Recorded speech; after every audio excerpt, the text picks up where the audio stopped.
Yeah. Welcome back. Hello. Hello. Hello. Children. Okay, thank you very much. The next session is about to begin. Children, I think what we do is... Please take your seat. Right.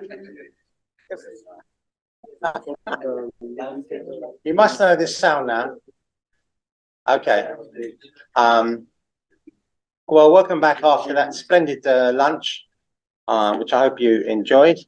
Now we're in session 4 of the conference, dealing with T for technology. And you could say that STEM is the traditional way of dividing the disciplines, which perhaps we need to think about modernizing in the future. Session 5. Oh, is it session 5? Yeah. Right. Okay. So when we're talking about engineering, I mean, I tend to think of bridges and roads and such like, maybe electronic engineering, but engineering has moved on a long way since then. And so we're going to look at certain aspects of it today. We're going to hear about chess and robotics now, how to control a robot on a chessboard. And I'm very pleased to say that Rolf Niemann, who is from the University of Lund in Sweden, has been working on a project now for a while, combining chess and robotics. And so without further ado, over to you, Rolf. Thank you. Thank you very much for the invitation. I really enjoy being here. Okay, it's ready. Not secure. My presentation. Yeah. Okay. So that's me. So I will talk about robotics, about robots. That's me at work at the Science Center at Lunds University, doing a show for the public, mostly for the kids, but even for the older people. So, but I'm working now actually as well with education and with a lot of teachers. A little bit about my background. I did a PhD in physics at the University of Hanover, So I'm from Germany, actually. Worked as a math teacher, physics teacher, technology teacher for about more than 20 years, different schools. Since 2015, I work at the Science Center and educate teachers, students, developing courses of coding and AI activities, exhibitions, and so on. And I'm involved in different Erasmus Plus projects. The CGS Model D I developed together with Jesper Hall. So I'm standing for the coding lessons in this Model D. We can have a short look at that.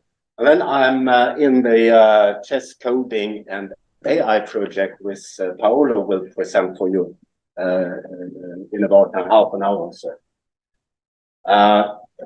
Programming and robotics, that's important because there are so many possibilities today and in the future.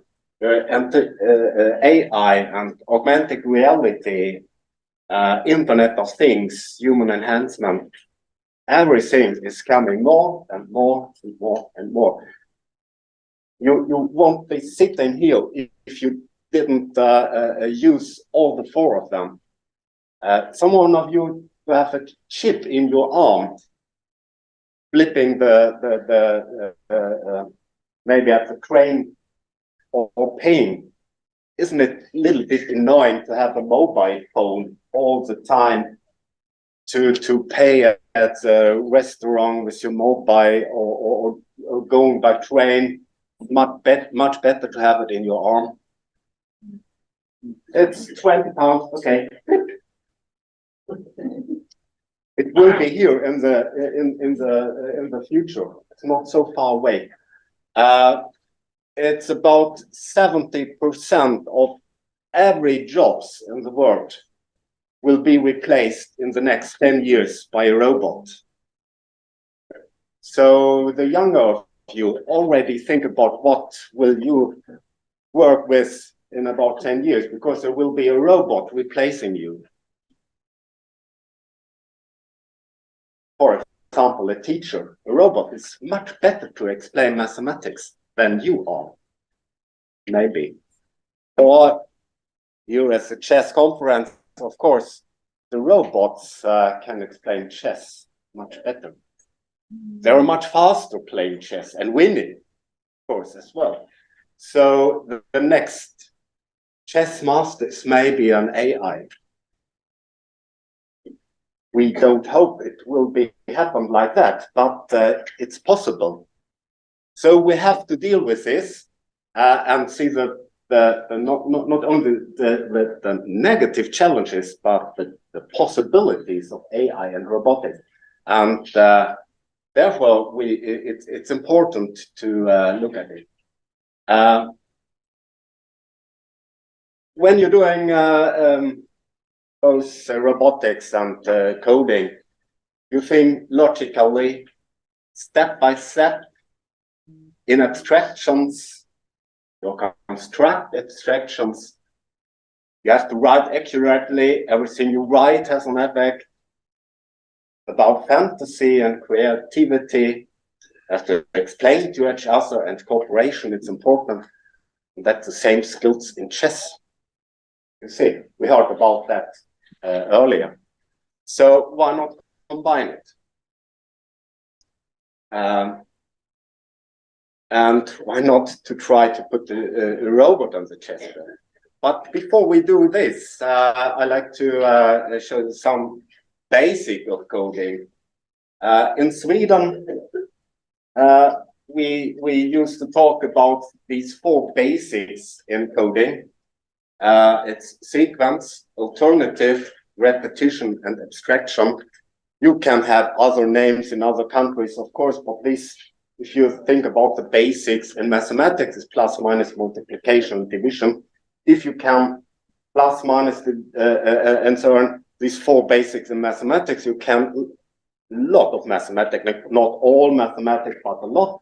Without you can't do mathematics, and in coding it's the same. You can these four, and so you can say Sarah So Sara is a popular name in Sweden, so you always remember, do Sara. So, but what is it? And I'd like to show you just now what it is. And let's try it. Are you ready to try Sara? This is yes, this is a sequence. So a sequence is so stand, jump, turn, wave, and say hello and sit. This is a sequence. Shall we try it? Okay, stand up, everybody. And jump. And turn. And wave. Say hello. Hello. And sit. Fantastic. That's just the sequence. If I had alternatives, the next one. So here I have, if you have black shoes, you should jump. Otherwise, you should turn. Okay, so look at your shoes. I have black shoes. I have to jump. And if you're everybody here has black shoes. You have not black shoes over there. Yes, you have not black shoes. The color isn't important. So, okay, we try. Stand. If black shoes, jump. Otherwise, turn. Wave. Say hello. Hello. And sit. Very good. Alternative. The next one is repetition. So if you do something more, I left to write down 100 there, but we do only 3 times. Okay, so stand, repeat 3 times. Jump, turn, jump, turn, jump, turn. That was 3 times. Wait, say hello. Hello. And sit. There's one more. We don't need to do this one. If we look at wave and say hello, you can say it's greeting. So you define that greeting. You have an abstraction, a function. Definition greeting is wave and say hello, and then you do stand, jump, and greeting. Okay, now you know what greeting is and do it.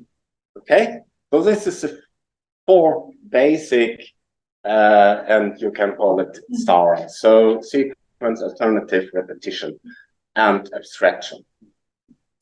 Okay, you don't use, yeah, of course. Sometimes you jump when you play chess. Normally you move your chess pieces, and let's say we do 4 easy way or simple commands. The forward command, right, left, and backward command. So forward is forward. And right is to turn right 90 degrees to the right, and left is to turn 90 degrees to the left, and backward is like that. Okay? Shall we try it with the person here? Are there? You are a volunteer? Oh, please come here. So we have this giant chessboard here. If you can. Yeah, just right. So one step here, one forward is one like that. Yeah. Okay, you're staying there, and you give commands to her to go to this square over here. Okay.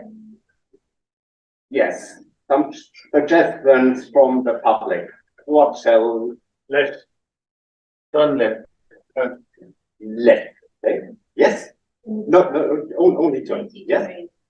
And Forward. forward. Forward. Forward. Forward. Forward. Turn left. No. Turn left. You don't know turn left. Left. Someone said left. Yes. Yes. Okay. So, Forward. Forward, forward, and forward. Forward. Yes, very good. But that was easy because you all the time you saw where she was. Now you can do it maybe with a repetition to in one move. So now it's not possible in one move. But you picked you picked camera. So I do one. Left, repeat 4 times forward, right. Repeat 3 times forward. I can't remember that one. As this was left, repeat 4 times forward. Left, repeat 3 times forward. I think that was. Okay, thank you. Very good. Good work. So that was the robot. So you're already replaced by a robot, and not only in the future. Okay. So, but let's put the robot on the chessboard. Here's one example for a program. We write that we have this in 5 lessons about coding and chess in the Model C, CGS project Model D, and this is Codio, and you can, I don't know if you can see it, it's there are commands writing the chessboard, and then you go from someone with the starting point at the one and so on. So we can try it out a little bit later. Scratch we already saw it during the morning. You can do it with Scratch as well. Moving on a chessboard, so that's not a robot, but it's a robot like with sprite there. The cat, the normal sprite in Scratch. No, we have robot, really robot. So this is a nice one, isn't it? The name is Bluebot, and the Bluebot moves exactly like we did. So it's a robot you can put here and say forward, turn to the right, and forward and to the left, and then play. The robot is really popular in preschools. When I start with my robot show at the Vattenhallen Science Center, I asked the public, it was 7 years ago, I asked the kids, some one of you have seen this one? And they are sitting maybe 150 to 100 children. And 7 years ago, maybe 2 or 3 of them said, yes, I have done it. If I'm asking today, everybody raise up their hands. So they happened a lot with these robots. So the robot can move on the chessboard. I don't know if you see this one here.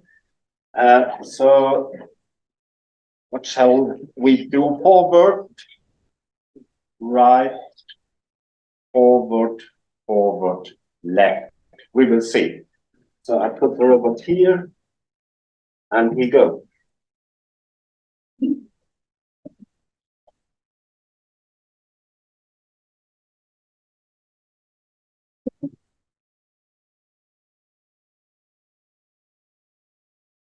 Good. So it's like on a chessboard with robots. No problem to do it. But if you look carefully at the position of the robot, not perfectly in the middle of the square. I can do it one more time. I put the robot in the middle of the square, really in the middle.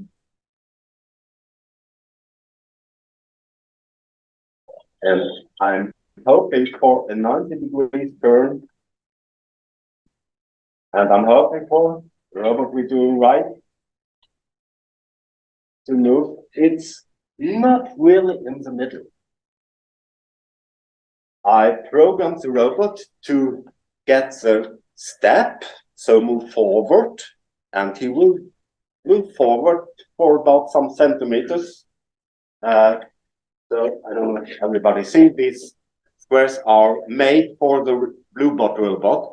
So one forward is this distance, and turn left or right is we program the robots to do a 90 degrees turn, and it's no problem if you do it maybe one time or two times or so. But think about if it's not exactly 90 degrees, it's maybe 91 degree. You can't see it after 3 turns, but after 100 turns, it's not a 90 degrees turn anymore. Or the direction after maybe if you turn 91 degrees and then do 10 times forward, you're not straight anymore. So that it's a normal problem for every robot. The robot can be as good as you can build the robot very, very, very, very good. You never get a turn in 90 degrees. You always have to check a little bit more. So that's a little bit the problem just for you to pick it, but it's not the problem when you start with the robot on the chessboard. Just doing and doing from there. Okay, so we have some more robots here. Okay, I like to show this one as well. It's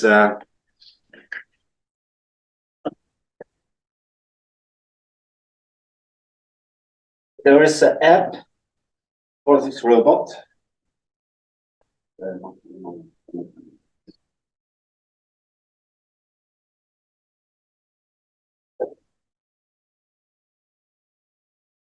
Yes.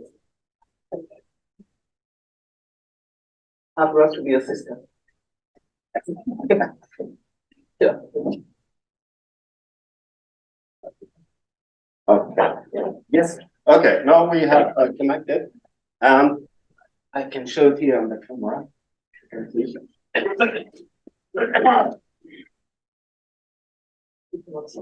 Okay. Okay. This one. But you, of course, you see it there in my presentation as well. And then I just go here, and the robot is running here. So you can program it here as well. Before it was, you have to do it on the robot. Now you have an app for this. So it's a Blues Blocks app. If any one of you like to do. Oh no, you don't. Or you are not allowed to leave the chessboard. Okay, that's happened. Okay, so this is a good one. The next one is maybe a little bit more. It's similar to a robot mouse. Works the same.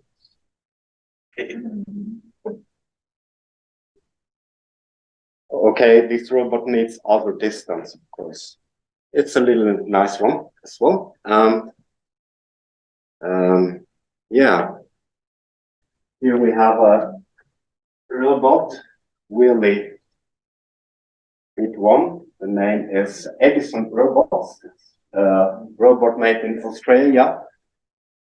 And of course, you can program the robot you can program the robot in different ways. The first way is to use barcodes. So you put the robot here.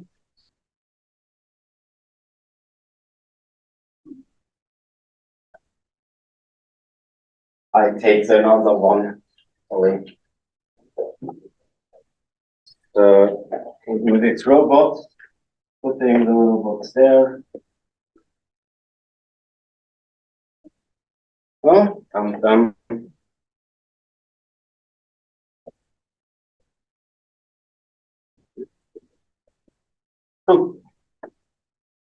The robot is going there, and I leave from the light.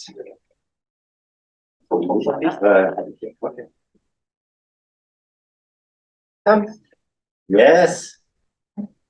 No. Here. So you other guys can't see it maybe, but the robot follow my light. So the robot have sensors for light here and here, and when the light hits this sensor here, you see this is turning, and when the light hits the other side, the other wheel is turning. So you can move the robot through the chessboard with the help of light.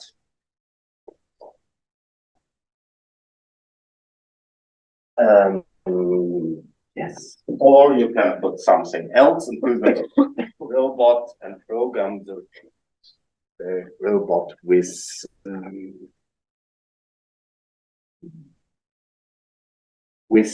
blocks you see there. There, so you have the blocks and the program the robot to move as you like. So forward for some centimeters or something. Okay. Can we check the film maybe? It was. Yeah, we can do this one first.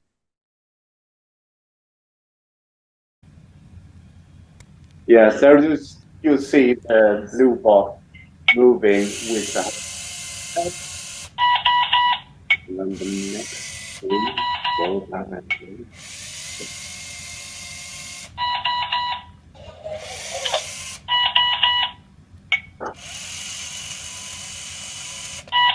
yes, and the next one is this one, yes.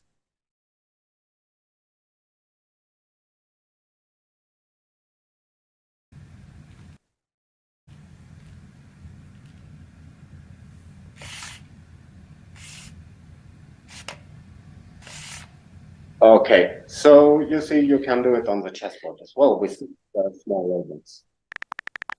Okay. Why don't you have black and white, like on a regular chessboard? Yes, often it other colors as well as yes, it's not for chessboard this one, but you can have it. Because the robots cannot conduct. It's a problem for the robots. Okay. No, it's not a problem for the robots. No. Okay. No film here. You can as well do it with Edison robots. Sorry, with Lego Mindstorms robots. Many schools have these robots as well. A little bit more complicated, more fancy, and you can put sensors on it as well. So it might be a good idea to do it a little bit later. And the really nice robot is this one. If you do with a really humanoid robot, can I have the film, please? So now we replace you with a real robot. See?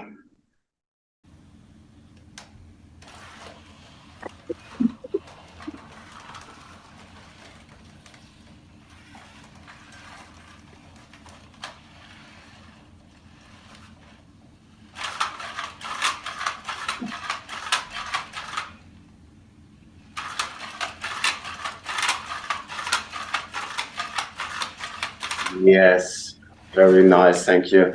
So this small robot or this robot is about this size. So I love to take the robot with me, but it was too expensive to do it. But it's now robot set. And there you see as well how to program the robot. It's not so complicated.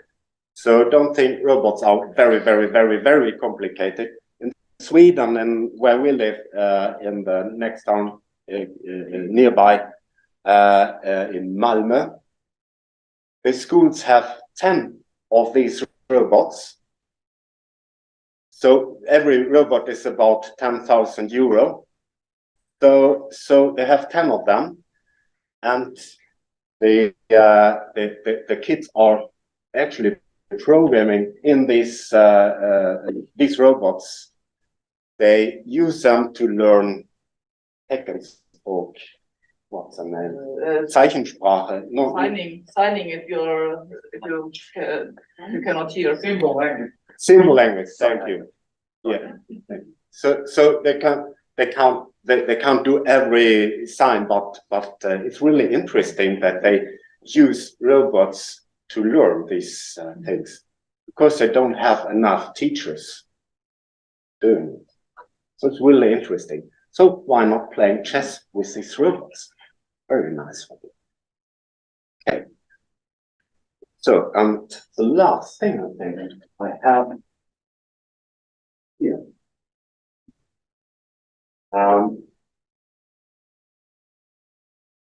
This is not a robot actually, but also a good way to bring technology into the classroom. This small one, its name is Microbit, developed here in Great Britain from BBC. I think it was 2015.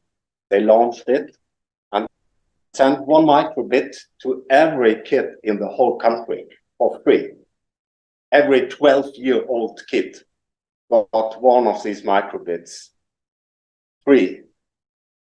And one year later, they discovered that the interest for science and technology increased by 70% for the kids, for the girls. Just by sending this home, they could increase this by 70% for the girls, the interest. So it's a really good one. And you can, so of course you can do it and program this one. I put here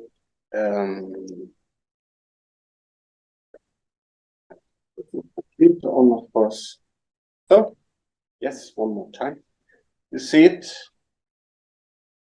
Can you read it? Right, chess. Okay. And of course, I jump because there is an accelerator inside this one. Yes. Okay, so you can do this one as well in the classroom. Okay, so that was my speech. Thank you very much. One more thing I forgot. I have a workshop at 5:30. It is over there in this. If you like to, let me see. So I have the computer, the robots you can test. Where is that? It's over there, 5:30. On this floor. On this floor, yeah. Thank you. Okay. Okay, thank you very much, Rolf. I think my opponent will be surprised in my next game when I move my pieces with a robot. I don't know if it's against the rules. The rules have to be updated, perhaps. Particularly the touch move rule. So the next the next talk now is about we say the modern version of STEM is we're into artificial intelligence and robotics. Next talk is by Paolo Sartorelli from Italy, who is managing a very new Erasmus Plus project. Erasmus Plus is the European kind of education research program from which the UK has withdrawn, and the project is Chess and Artificial Intelligence. Over to you. Thank you.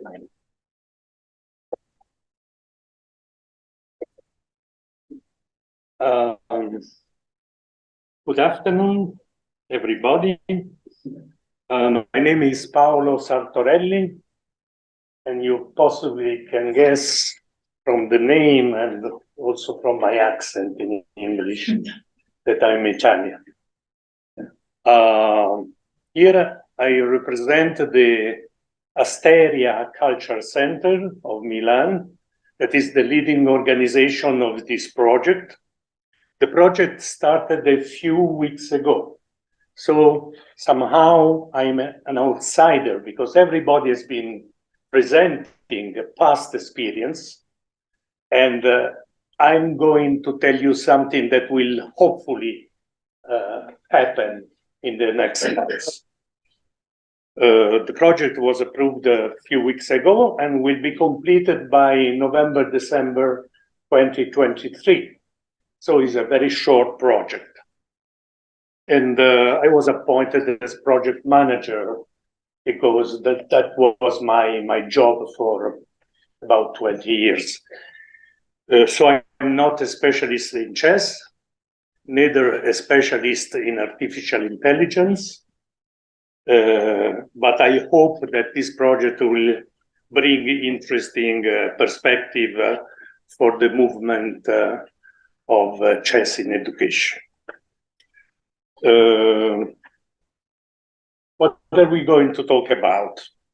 We intend to set up an educational proposal for the primary school, in particular this year for the 5th grade of primary school, to start the development of early skills related to STEM disciplines. We believe that AI applications will be the leading component of technologies during almost next 10 years. So we aim to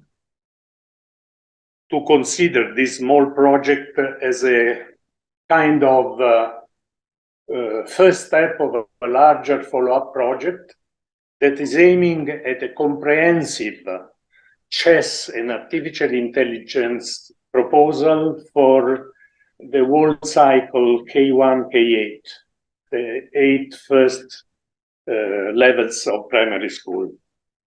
And this can be done with a little help of our friends. That means the chess in education movement, and especially the STEM didactics communities. I think we cannot develop something like that only with the chess specialists or the chess in education specialists. So we consider it as a first step. Whatever long journey starts with a small step, the old wise man said. And let's consider the main skills we want to consider. The main, and is nothing new in this conference, because many persons mentioned the so-called 21st century skills. But still, critical thinking, problem solving, strategic thinking, sensitivity to ethical risk associated with AI applications, mathematical logic. Well, we think that speaking just at the first level of approximation and considering only the 3 components in our project, we can say that critical thinking is strictly connected with artificial intelligence and chess, problem solving with the same plus maths, strategic thinking with artificial intelligence, chess and coding, only artificial intelligence to sensitivity to its ethical risks, mathematical logic with maths, chess and coding, and so on. Again, chess connected to time management, ability to concentrate connected with artificial intelligence, chess, coding, maths, and so on. Of course, we could discuss hours to discover that all the skills are not only related to these few topics that I mentioned, but they are related to almost all STEM fields.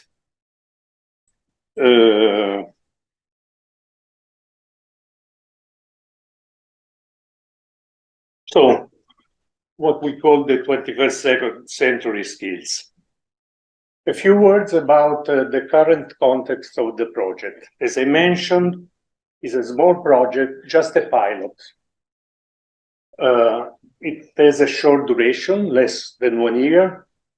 Only 4 classes are involved, about 100 pupils. This means almost nothing. The few teachers that are taking care of the pupils, and only 2 participating countries, Italy and Sweden. But,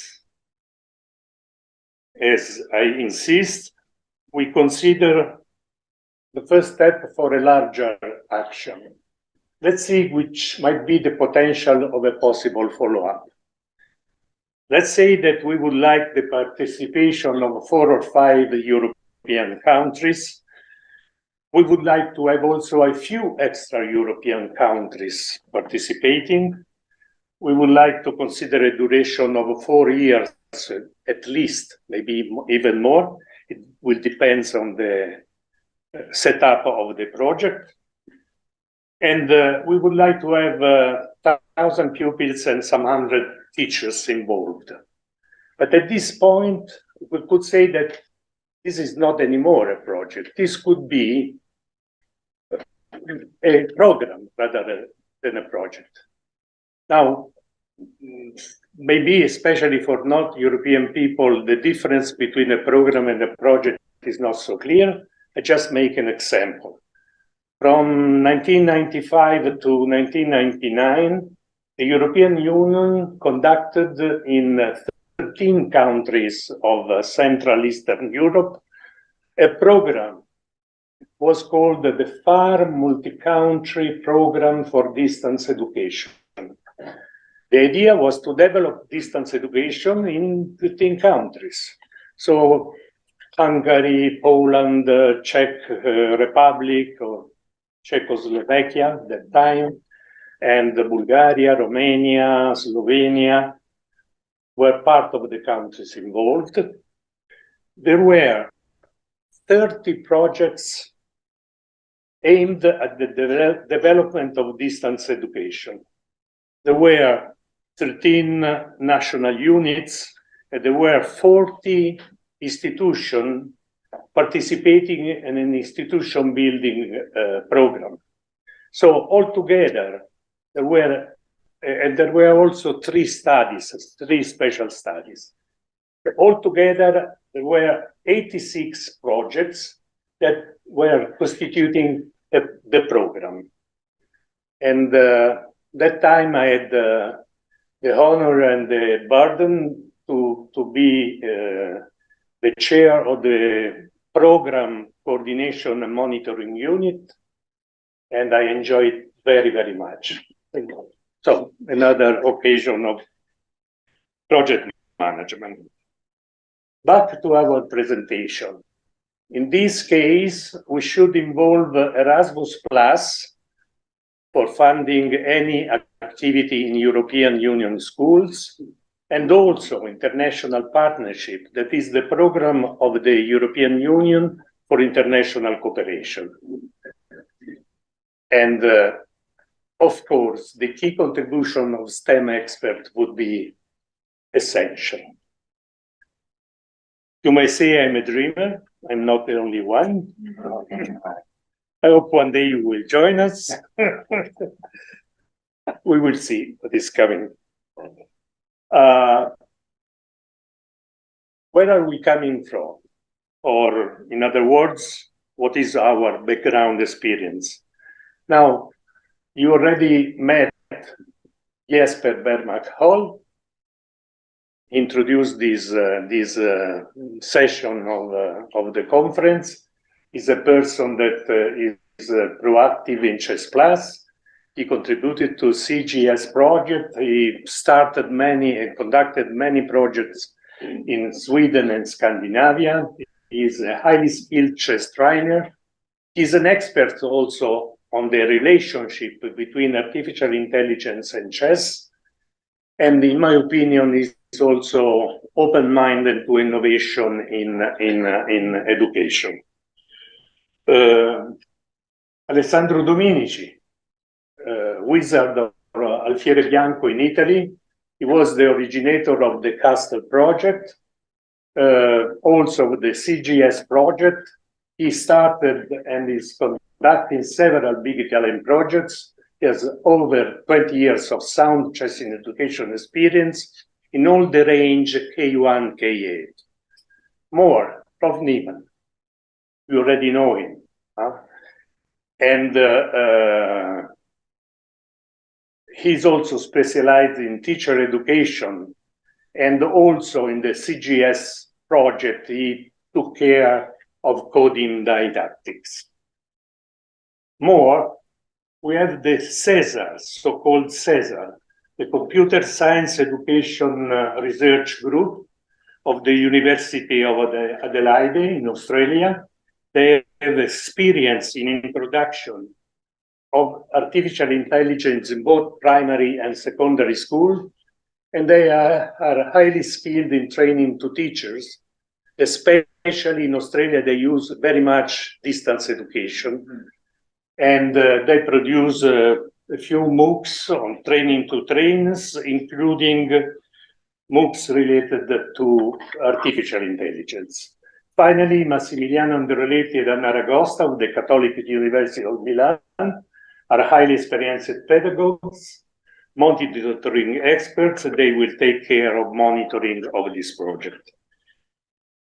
Let's recall the main strengths of the project, 4 strengths. We want to develop a new course for grade 5, as already said. We want to put teachers in a position to effectively deliver the course.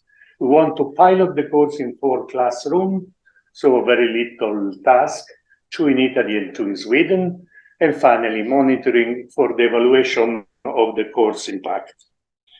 I'm not in a position to anticipate very much about the contents, because we are starting now to work on that, and especially Jesper Hall is working on that.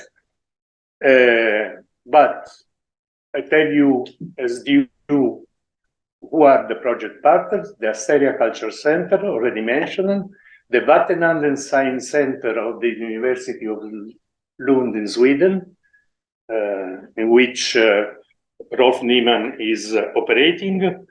And then there is the XER, already mentioned, and finally 3 schools. 1 primary school in Milan, 1 primary school in Como, northern Italy, and 2 classes of the International English Schools of Lund in Sweden. The new course. The didactic strategy will be to develop chess skills together with all the skills that chess can develop. And we want to produce 12 sessions of about 90 minutes. And this session will be designed to provide children with basic knowledge, because we should remember that they're only 5th grade, of what a scientific approach means, how humans, computers, and AI work, the basics of coding, the uses of artificial intelligence today and possibly in the near future, and the opportunity and risks of artificial intelligence. I list now, to conclude, only the tentative titles of the different lessons: the scientific process, how does a human learn, how does the computer work, the basic ideas of coding together with the process of coding, pattern recognition, and more. What is an artificial intelligence? Technical calculation, thematic calculation and imagination, the different uses of AI, artificial intelligence and ethical consideration, and how do we make technology a friend and not a foe. So this is tentative. In a few months, I would be in a position to tell you more. We are working now to design the website of the project. So thank you for your attention. I can give now only this link that is my email address. You can also refer to the mail address of Alessandro Dominici. You know him more than you know me. And I invite you, especially if you are a STEM didactics designer, if you're a person or an organization active in the chess in education movement, if you are a teacher that is intending to introduce your kids to artificial intelligence, to send an email, to get in touch. As soon as I have more links and the website active, I will inform you. Thank you very much.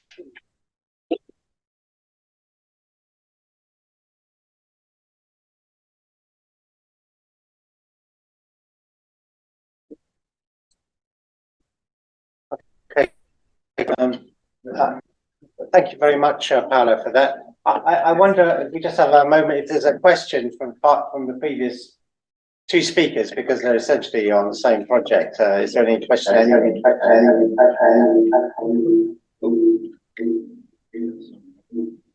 there any? Yeah. Any questions? Any questions? Any questions? Any questions? I did my own echo now. Right. I'll take that as a no. It's all fully understood. I must say. Oh. Yes. Alessandro Dominici. Yes. Yeah. You can see part of his work online because you go in chess@school.it and you find Rolf works for free, many videos and many production he did about robotics and coding. Just because he had to say, but he forgot. Okay, perhaps you can put the link on the social media. It's useful for everybody. Yeah. Okay, thank you for that, Alessandro. Okay, so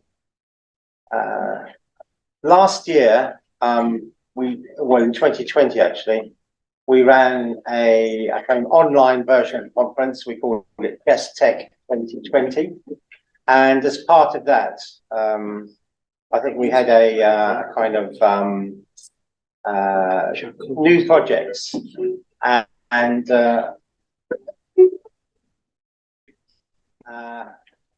these new projects were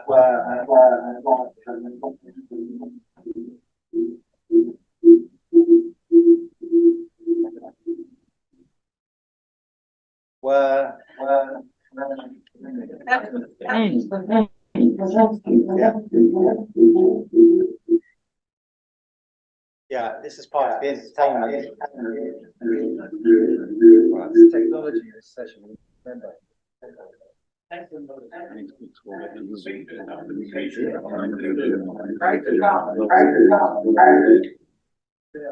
Yeah, but if I come over here, I'm out at the camera, then they'll call me back, you know. We're searching. Can we stand between here and here, you know that? No, so I think that's all right now. Yeah, so where this kind of call it competition for the best new product, and the winner was our next speaker, and what he was working on has come on a long way since then.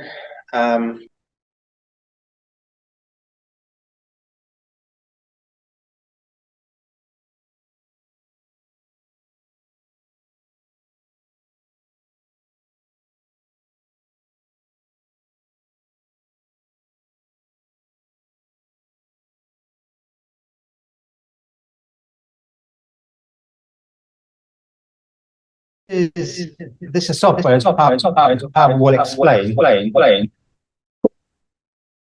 which well, enables you essentially to capture an image and then to convert that into a digital format, which you can then use for other purposes, such as analyzing that position in a chess engine.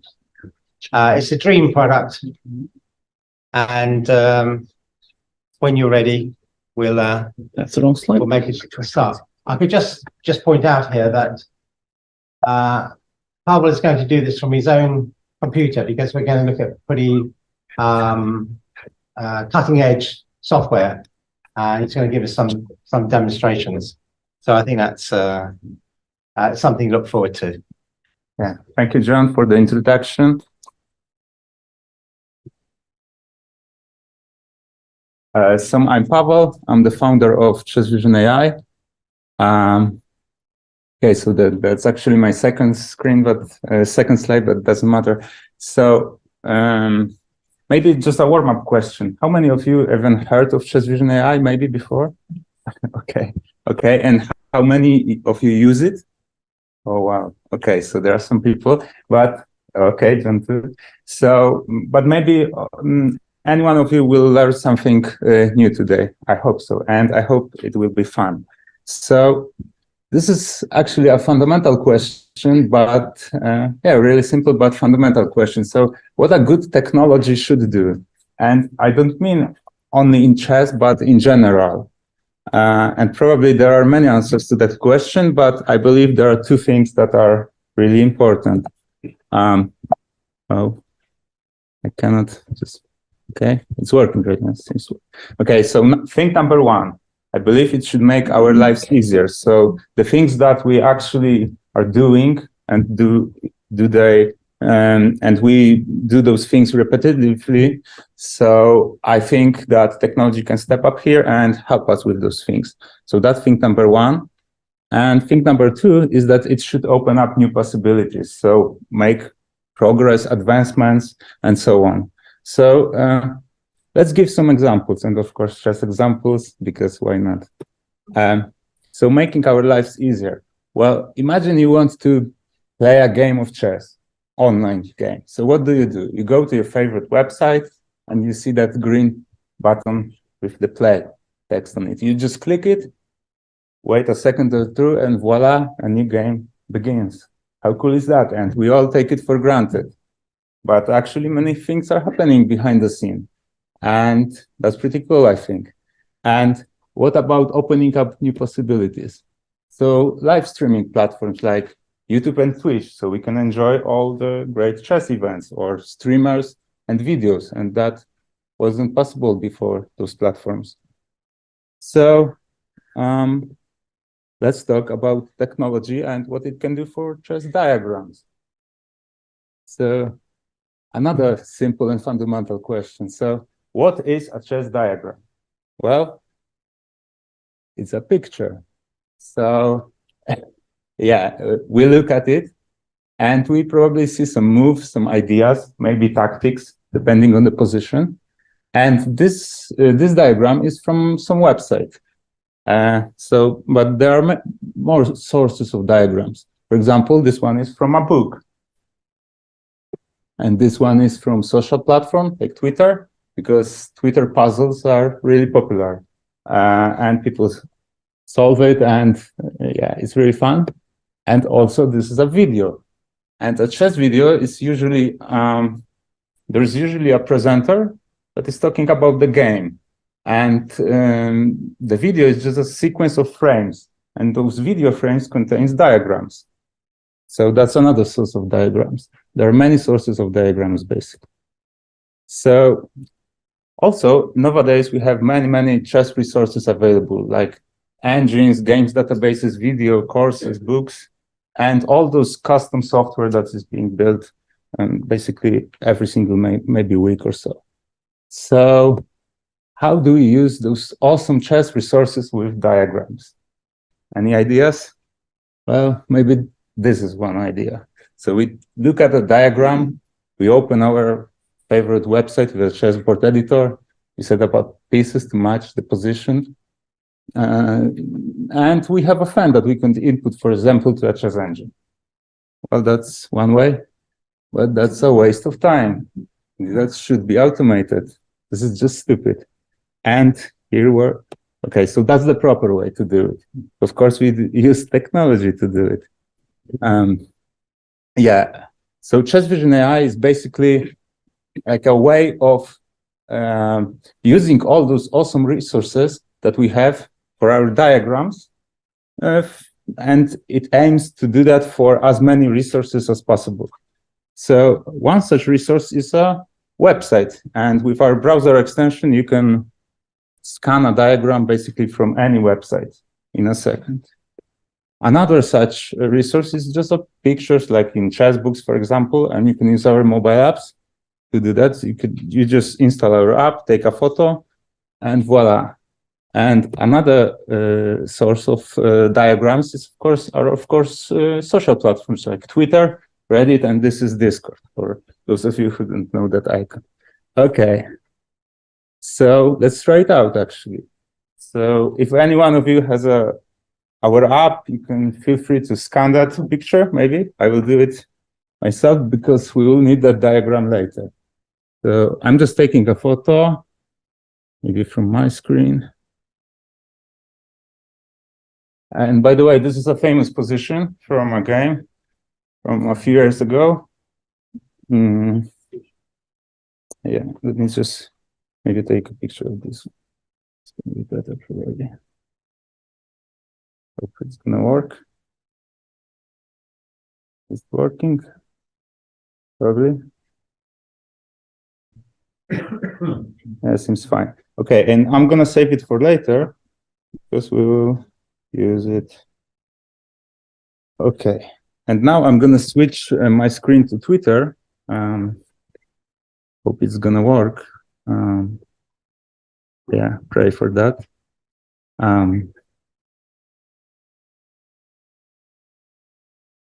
Okay, it's working. So this is a tweet I made earlier today, like a few hours ago. It says that I will be speaking at the conference and this diagram will become handy. So what we can do here. So let's type in Chessvision.ai and a word scan here and reply to the diagram. Let's see what happens.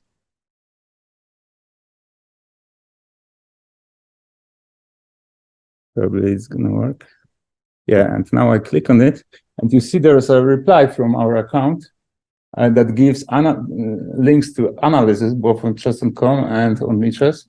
It recognized that the game was from the World Championship match played in 2016, and it gives a link to that match, to that game.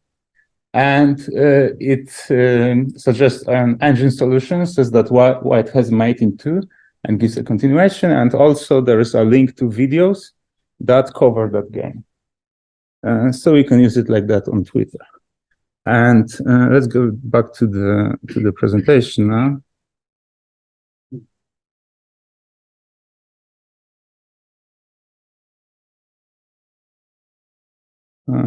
Not yet. No.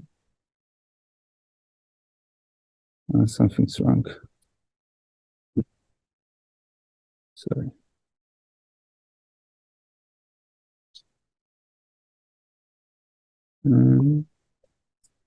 Good. Maybe.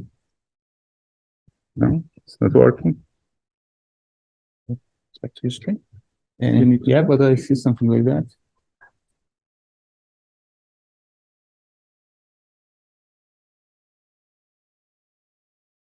Okay, looks good, actually. No, not control.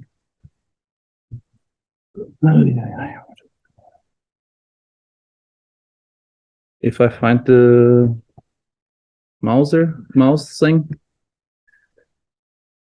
so this is the back to the beginning, right? There it is.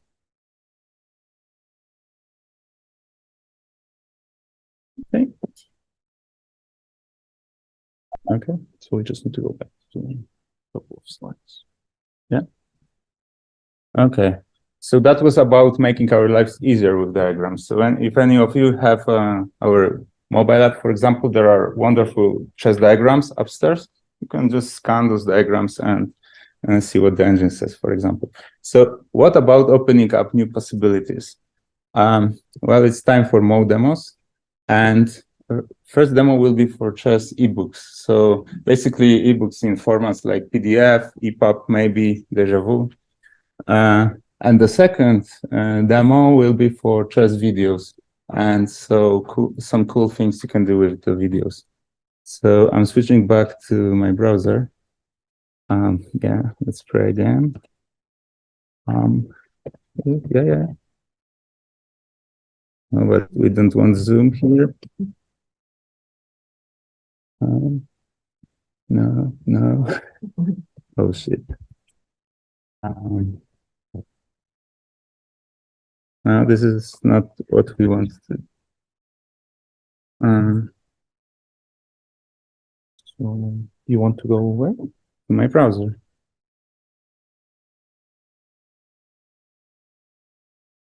Oh, No. You basically went to duplication. Yeah. Shouldn't be duplicating. Maybe no. No, just yeah, keep it like that. No. Wait. Can you not just take it over here? But there were tabs open. There are no tabs here. Oh shit.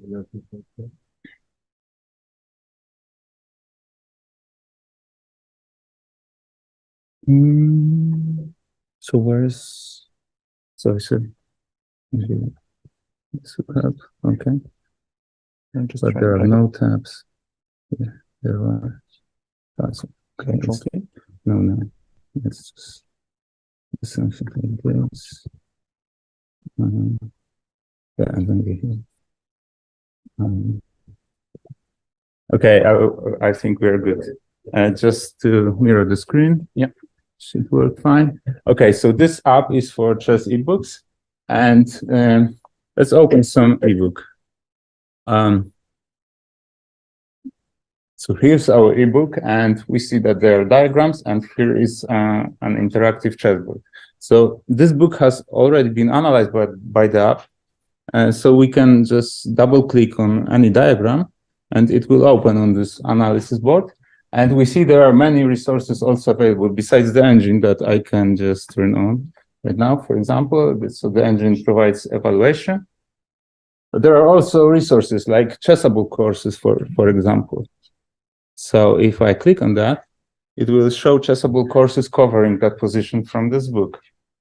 Yeah, there are more resources like games. So if I click on this, it opens up the chess.com games database and shows all the games with that position. And also there are chess videos. So I'm going to play one of them. Hope it's going to work. Put some pressure on the E file, right? Because that's Black's target. White is going to try to restrict the development of the light squared bishop with moves like h3 and these pawns in the middle. Black is going to try to play a6 and b5. So to prevent that, you play a4. So you can notice that this video plays exactly from the position that the diagram is presented in that video. So those are few things that you can do with those diagrams, but there are more. For example, if you're a chess teacher, what you can do is that you can use, maybe not use, but prepare like worksheets for your students. So how do you do that? You open a study creator and you add diagrams here. So let's add this one and maybe this one. And now you click on the export, and you can export it as a PGN, but also as a PDF. You can add some optional text here, and let's click generate PDF. And it's going to create a PDF file for us that we can hand out to our students, for example. So that's another thing. Okay, and all those books that you upload here are stored in the cloud, and you can open them from the cloud on any device you want. And it also works on mobiles and so on. So that's for the chess books, but let's move to videos. So this is our web app for videos, and let's go to the library, and here should be the diagram that I took the photo of earlier. So let's open it up, and it loads into the analysis board, and here are more videos about this position besides other things. So let's play the video. some mate, but the move heard around the world, Magnus Carlsen retains his 3rd world championship title by sacrificing his queen. That's pretty badass. If you take on h6, rook h8 is mate, and if you take on h6 like this, you get ladder mated out of nowhere. Out of absolutely nowhere, you get ladder mated, queen to h6, and Magnus Carlsen just, I mean, after being down a game, I'm gonna stop here. And so that's one thing. So just to remind you, this diagram I took a picture of earlier. I saved it to the diagram library, open it up later, and so play that video. And another thing we can do here is, for example, search for videos. So let's search for a video by Chess Network. And let's say we want exchange sacrifice. Okay, there are many videos with that team. So let's play one. We had rook takes bishop. The queen has to recapture, otherwise queen takes queen. And now just one more move. What is this exactly? How good a move is it? Well, queen to a4, and yeah, black throws in the towel. Why? Well, maybe black was only anticipating a move like queen takes. I'm going to stop here, but throwing yeah, let's move to other things. But you can search, basically use many filters like game face, maybe pawn structure, and other things. And those video features are also available as a plugin to chess.com, actually. So let's see that. So here's a game I played a few days ago, and there's a game review on chess.com. So let's click it. And it's analyzing the game, but I will just click our extension for a second, and you can show that the new panel appeared with chess videos here on the right hand side. This wasn't here before. So let's enlarge it a little bit, and let's make some moves to play it in the game. And my opponent played here. So the review shows that it's a mistake, but we want to know why is it a mistake. So let's play a video. To G5. Yep, and I thought about it for so long before I made that move. Like seriously, like 10 minutes. Why is this move wrong? First of all. First of all, you moved the same piece twice in the opening, and you undefended your pawn. Yeah, so there are a couple things wrong with it. This bishop was serving a very useful purpose on f4 in defending this pawn. And you've also moved it twice now. You've kind of done a stutter step between f4 and g5. And you don't really want to be moving the same piece over and over again in the opening like this. So we get basically an explanation for why this move was wrong. Okay, so that's the end of the demos, unless you ask me for more later.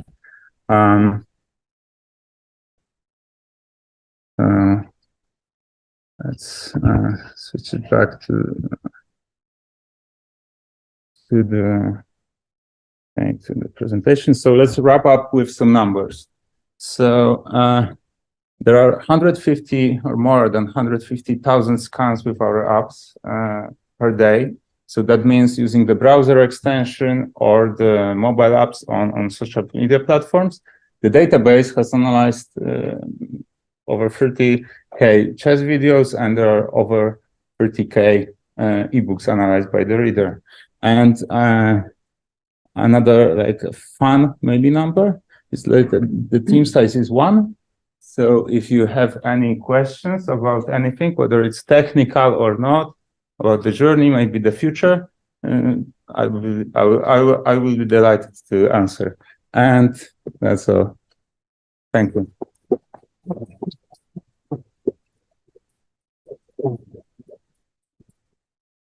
Thank you much, Paweł. Is there anybody who would like to ask a question? I'll ask a question. Yeah, sure. So how are you doing this? Are you using big data in the background? It's so impressive. With You've videos? got huge data Yeah, with the videos, how's it getting? So with the videos, it basically analyzes new videos that are published. It observes like 30 to 40 channels that we can add more. If you have a favorite channel, just let me know and I will add it. And it's watching those videos as they are published. Processing one video lasts about 3 minutes maybe, and the video is added there. And then you have some sort of a big data somewhere. Big data yeah, it's stored huge. in the cloud. Yeah. Getting bigger. Yeah, it's getting bigger. Okay, thank you. So what we've got now is a break for coffee again. Slightly shorter break. Back at 1:45 to catch up with the agenda.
ilgili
Please take your seats. The next session is about to begin.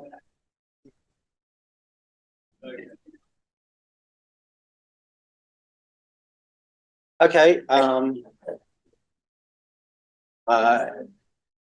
It would. Okay. I did. Welcome back, everybody. If you could just step inside. Thank you. This is the problem with school children, isn't it? It's the same thing. Really is. You have to have a chime. You have a chime. Chime. I haven't got a chime, but actually we've got a timer. Anyway, so welcome back. Welcome back. And perhaps the slightly reduced numbers indicates that mathematics is still a subject that some people are rather frightened of and don't want to sit through a session on mathematics. But I think mathematics is, you know, the queen of the sciences, is the most fundamental of the subjects, and we ought to pay a lot of attention to chess and mathematics. So I'd like to introduce our next two speakers, Tiago, Hirth and Monika Musilek. I had the pleasure of working with them on an Erasmus Plus project called 8x8, strategy games on a chessboard other than chess. And as part of that work, what we did is we took various strategy games, and you can see them down in the other room on a big poster. We tried them out on children, so it's not just a case of saying, well, this might be nice for them, but it was tested out in a scientific way. And so it was a lovely project to work on, because the development of games for educational purposes does require a lot of effort. And so you'll gain an insight into what was required in their talk. Monika is based in Vienna, and Tiago is based in Lisbon, I understand. So a very international collaboration, this one. Okay, over to you.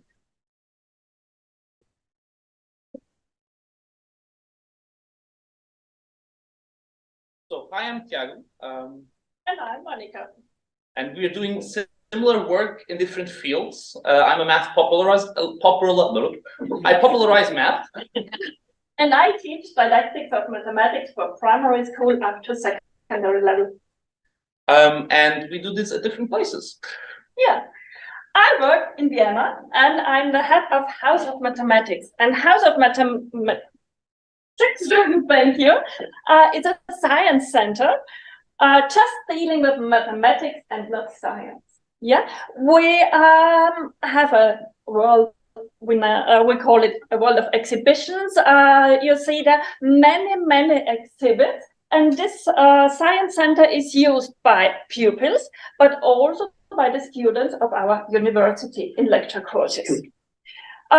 When you are in our House of Mathematics, you can enjoy doing many things with your own hands. You can try to change the shape of a triangle to a square. You can try to squaring the other polygons. But the clicker doesn't work. Nope. My fault. Now should. Nope. Wrong window. I just want to give you an impression what we are working, because the title of our talk is how we can play mathematics, to be active in mathematics as well. If you see this exhibit, we want to visualize just mathematical formulas. Okay, we put the half and the half of the half and the half of the half and the half of the half, and we add it all up, and it's always 1. Also, we do this infinitive times. Our exhibits are also many games where we use them to find a strategy in playing games. So you see here a famous game called Hex and a NIM game on the left-hand side. We also try to take old, ancient mathematical problems to be elaborated in an active way. This is the famous bridges problem. Probably you know it. And if you give a circle and a square to a mathematician, you can show it has all to be with love for mathematics. So, while Monika is based in the House of Mathematics at the University of the Technical High School in Vienna, I'm part of the Ludus Association, which is a mathematical popularization. Well, it's a math outreach association, before I stutter again.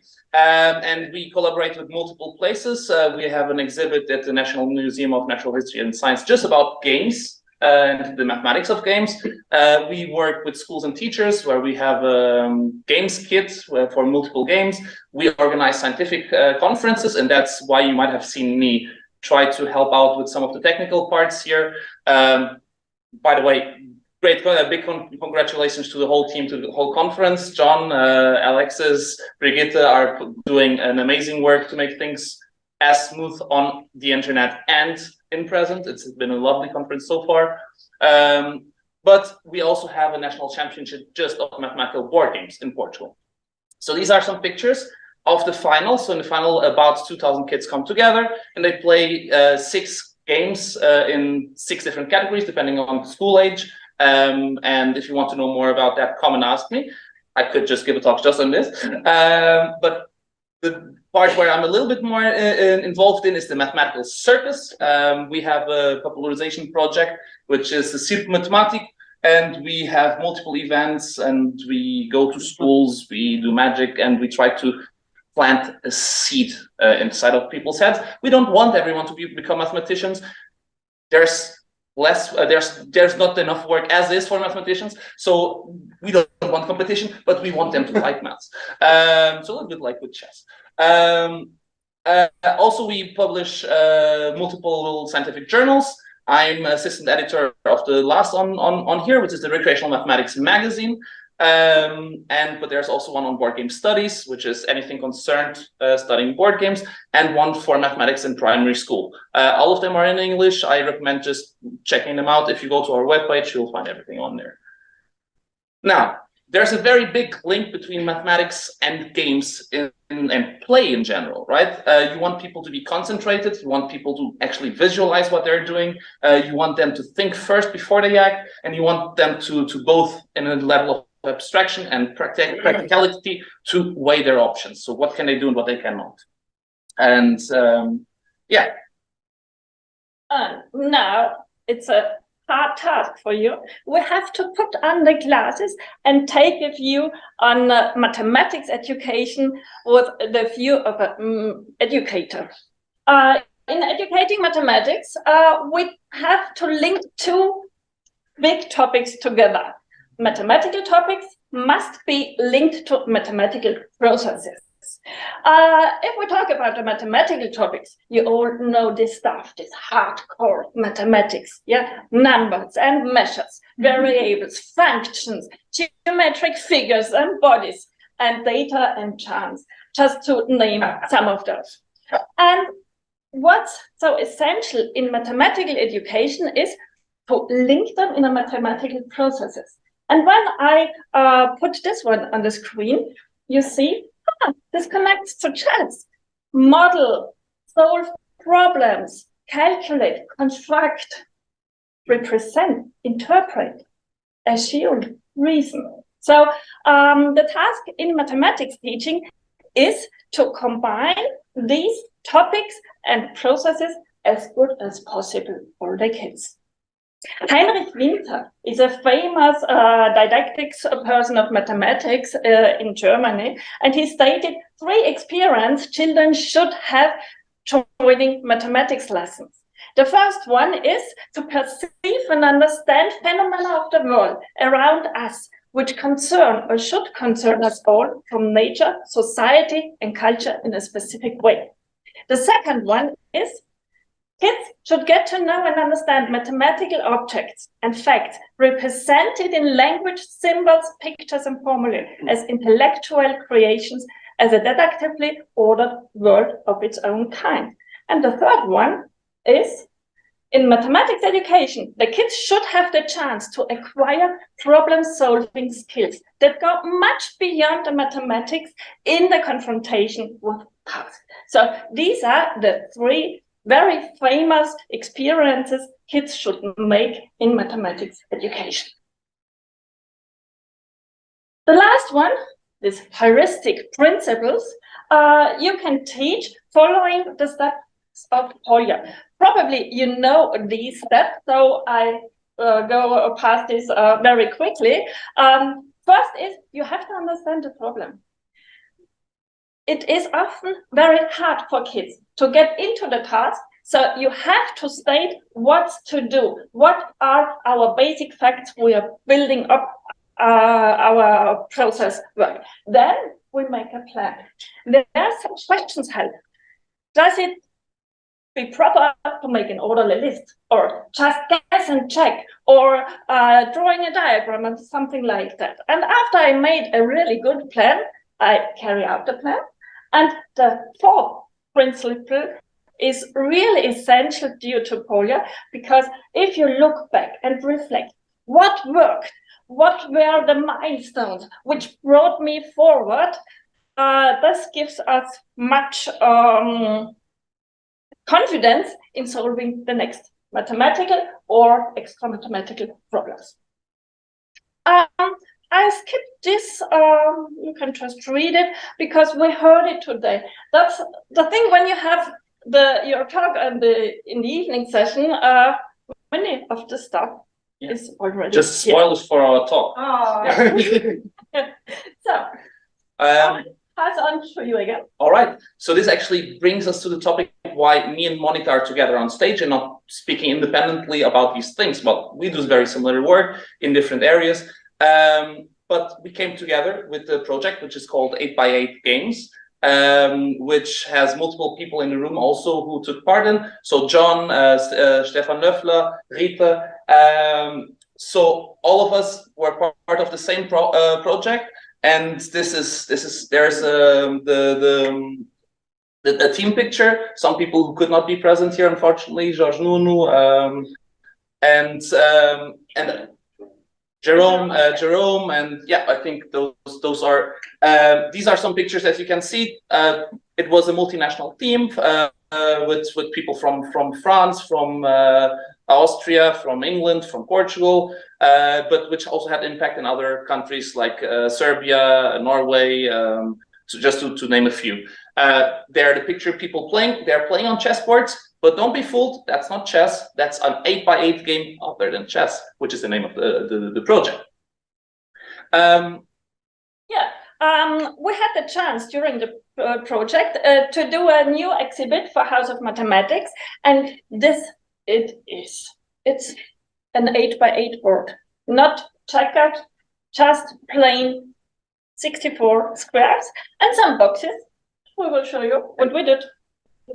And you can feel the disappointment in the room. It's not checkered. Well, we'll get to that. To start off, let's just showcase some of the games.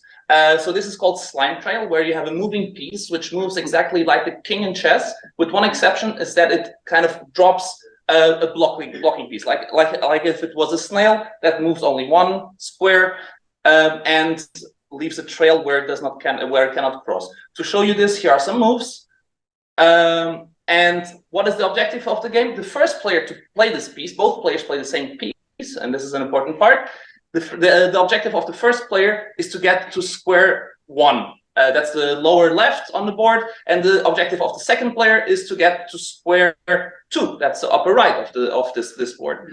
Now they cannot cross going back, and whoever does this first wins. Now there's another winning condition, which is if any player cannot play, they lose. So you're forced to play, and you play alternatively. And once you are not able to play, you lose. So in this position, no matter who's playing, the next player can move the snail into position where the other player will lose. I will leave that out there just for a moment. I won't force you to give an answer. Okay, that's sinking. Okay, and that's what it looks like in House of Mathematics. We have the snake, we have the blocking term, counters, and the kids can play. The rules are very simple. As you saw, it took Tiago 30 seconds to explain them. So we have the chance that the kids can play the game very often, and they can find the strategies on their own by experience. Another game is Domineering, and here we are making use not only of the 8x8 board, so we're not stealing just a chessboard, checkerboard almost, but also the dominoes stones. And so instead of using them to move, we're using them to tile the chessboard in here.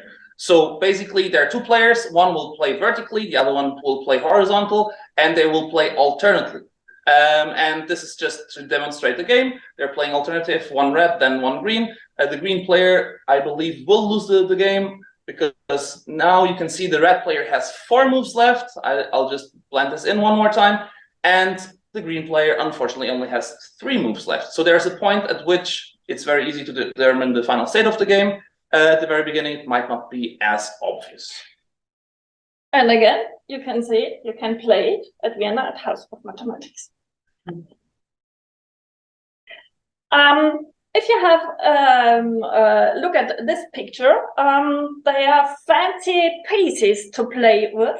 This game is called Castello, and the fancy pieces are have a pattern. We talked about patterns this morning. The pattern you find in it is if you put it on the chessboard, they cover 4 squares which are adjusted. And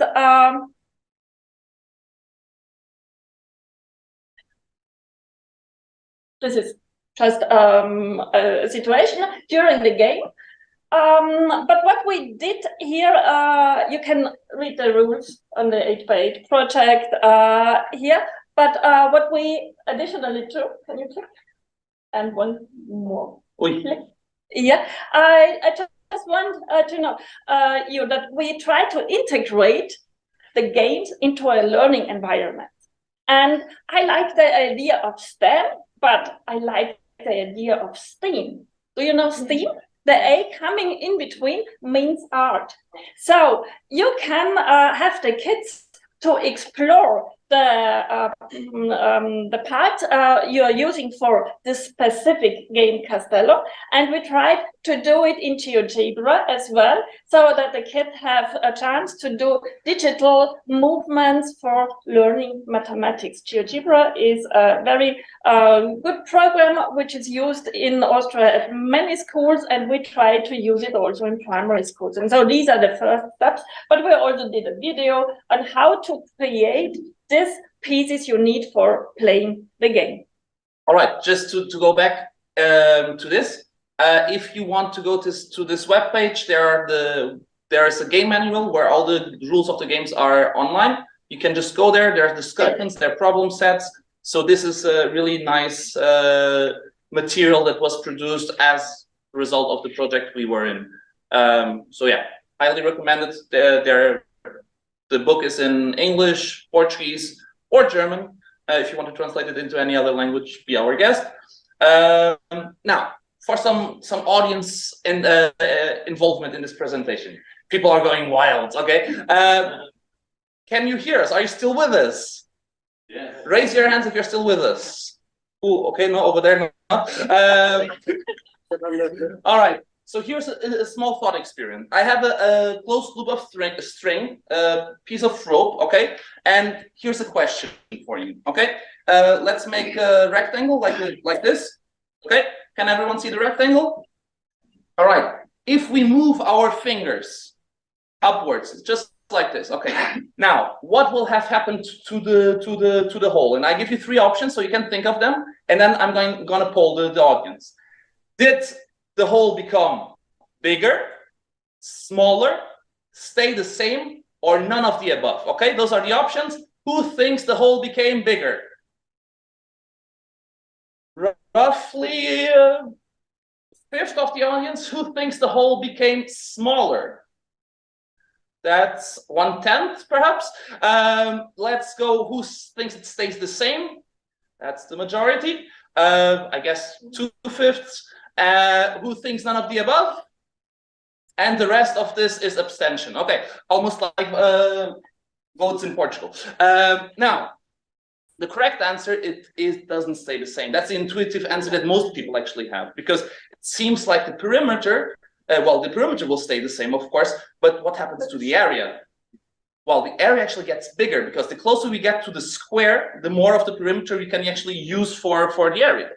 Now, this is a question we asked, both with rope as with geometric shapes.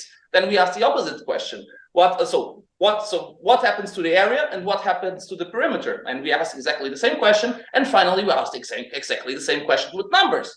So which of these, just looking at them without doing computation, just go like, yeah, I guess more or less this one will be the biggest.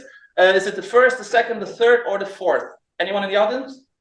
Second. It is the second. Yes, again, the argument is it's closest to the square, and I chose the numbers well. I mean, if I had chosen instead of 81, 533, if it had been longer, perhaps it wouldn't quite be like that. But this is just an idea. Now, here's another game. It's called Produto, and it's not played on an 8x8 board. Don't lose me here. It's played on a hexagonal board.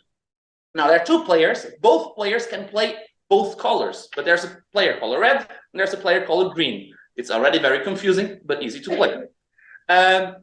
The first player places down one stone, and from here on, people alternate tiling the hexagonal board with always two stones. So let's give you the example. The red player starts and he places his own color and places one single red stone because he's the first player. Then the green one places, and he also wants to play his own stone, so he places two stones. Anywhere he wants from here on, everyone will always play two stones. Now the red player places one green stone and one red stone, because why not? He's allowed to play both red and green stones. Now, I haven't thought about the goal. The goal of the game is to have two independent groups, like adjacent hexagons, which multiplied together. The biggest two of them are your score, so it's a product, and that's also the name where the name of the game. Sorry, dyslexic just with names. Now the green player chooses to play. We're over time. Yeah, okay, well, let's be quickly. The green player chooses to play both for himself in two groups. So now his score is 4 times 2. Red player continues to have 1. Now red joins the groups and gets the green player's group to be 0. 7 times 0, because there's no second biggest group. The second biggest group counts as 0, and so the score for green goes to 0. This is an advanced stage of the game, and the question is, how should you play? Now the answer is very similar to what we were asking, what we were polling. It's to play as close to the square as possible. So there's one good move for red in that case, and because of this idea of playing closer to the square as possible, players of Produto get the rope answer, have an intuition for the rope answer much better, or at least that's our theory. This is a poll we did in 2018, I believe, where we asked Produto players and non-Produto players. We had about 200 people in each group, so not exactly significant, but close enough for us to have an intuition. I would like to do this on a much bigger scale, but someday perhaps. But yeah, basically Produto's players got the rope question significantly better. So yeah, so here are the ideas of that. Now, to finish off, both of our associations, both of our universities teach teachers.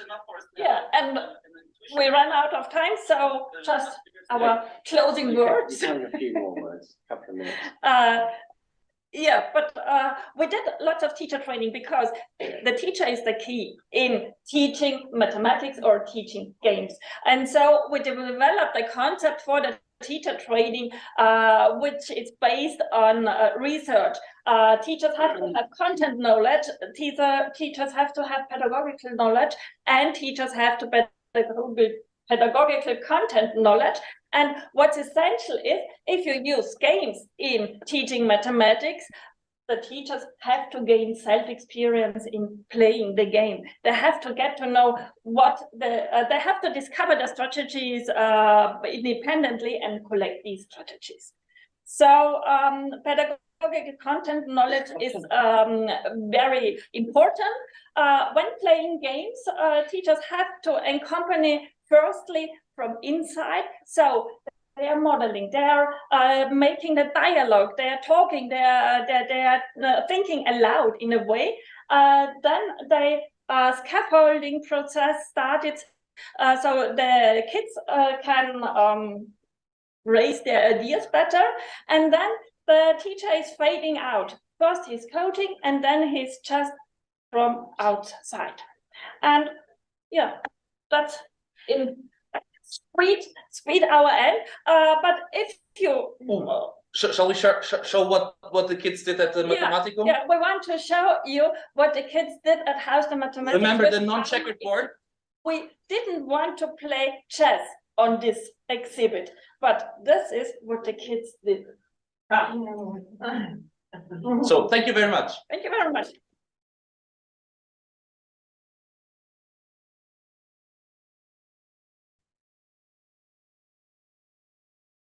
Okay, thank you. Thank you very much, Tiago and Monika. Can I just ask you one question, which I think was quite important, was you said teachers would be much more effective if they knew the games that they are teaching. You can't just supervise, let's say, a chess lesson. You have to have some understanding of chess. Would that be a correct interpretation of that? Yeah. Right. Which greatly reduces the number of, let's say, classrooms in which chess could be successfully taught. It's not sufficient just to say, get on with the game. But you have to know the content, and if you teach chess, you have to be really good in playing chess, so you can guide the kids to become good chess players. Well, it also depends on what level. So as Monika was saying, in the beginning, you have to have someone who's a trained professional to do things, and then at some point that person becomes less and less involved. So yeah. Yeah, okay. The teacher is the key. Okay, thank you very much.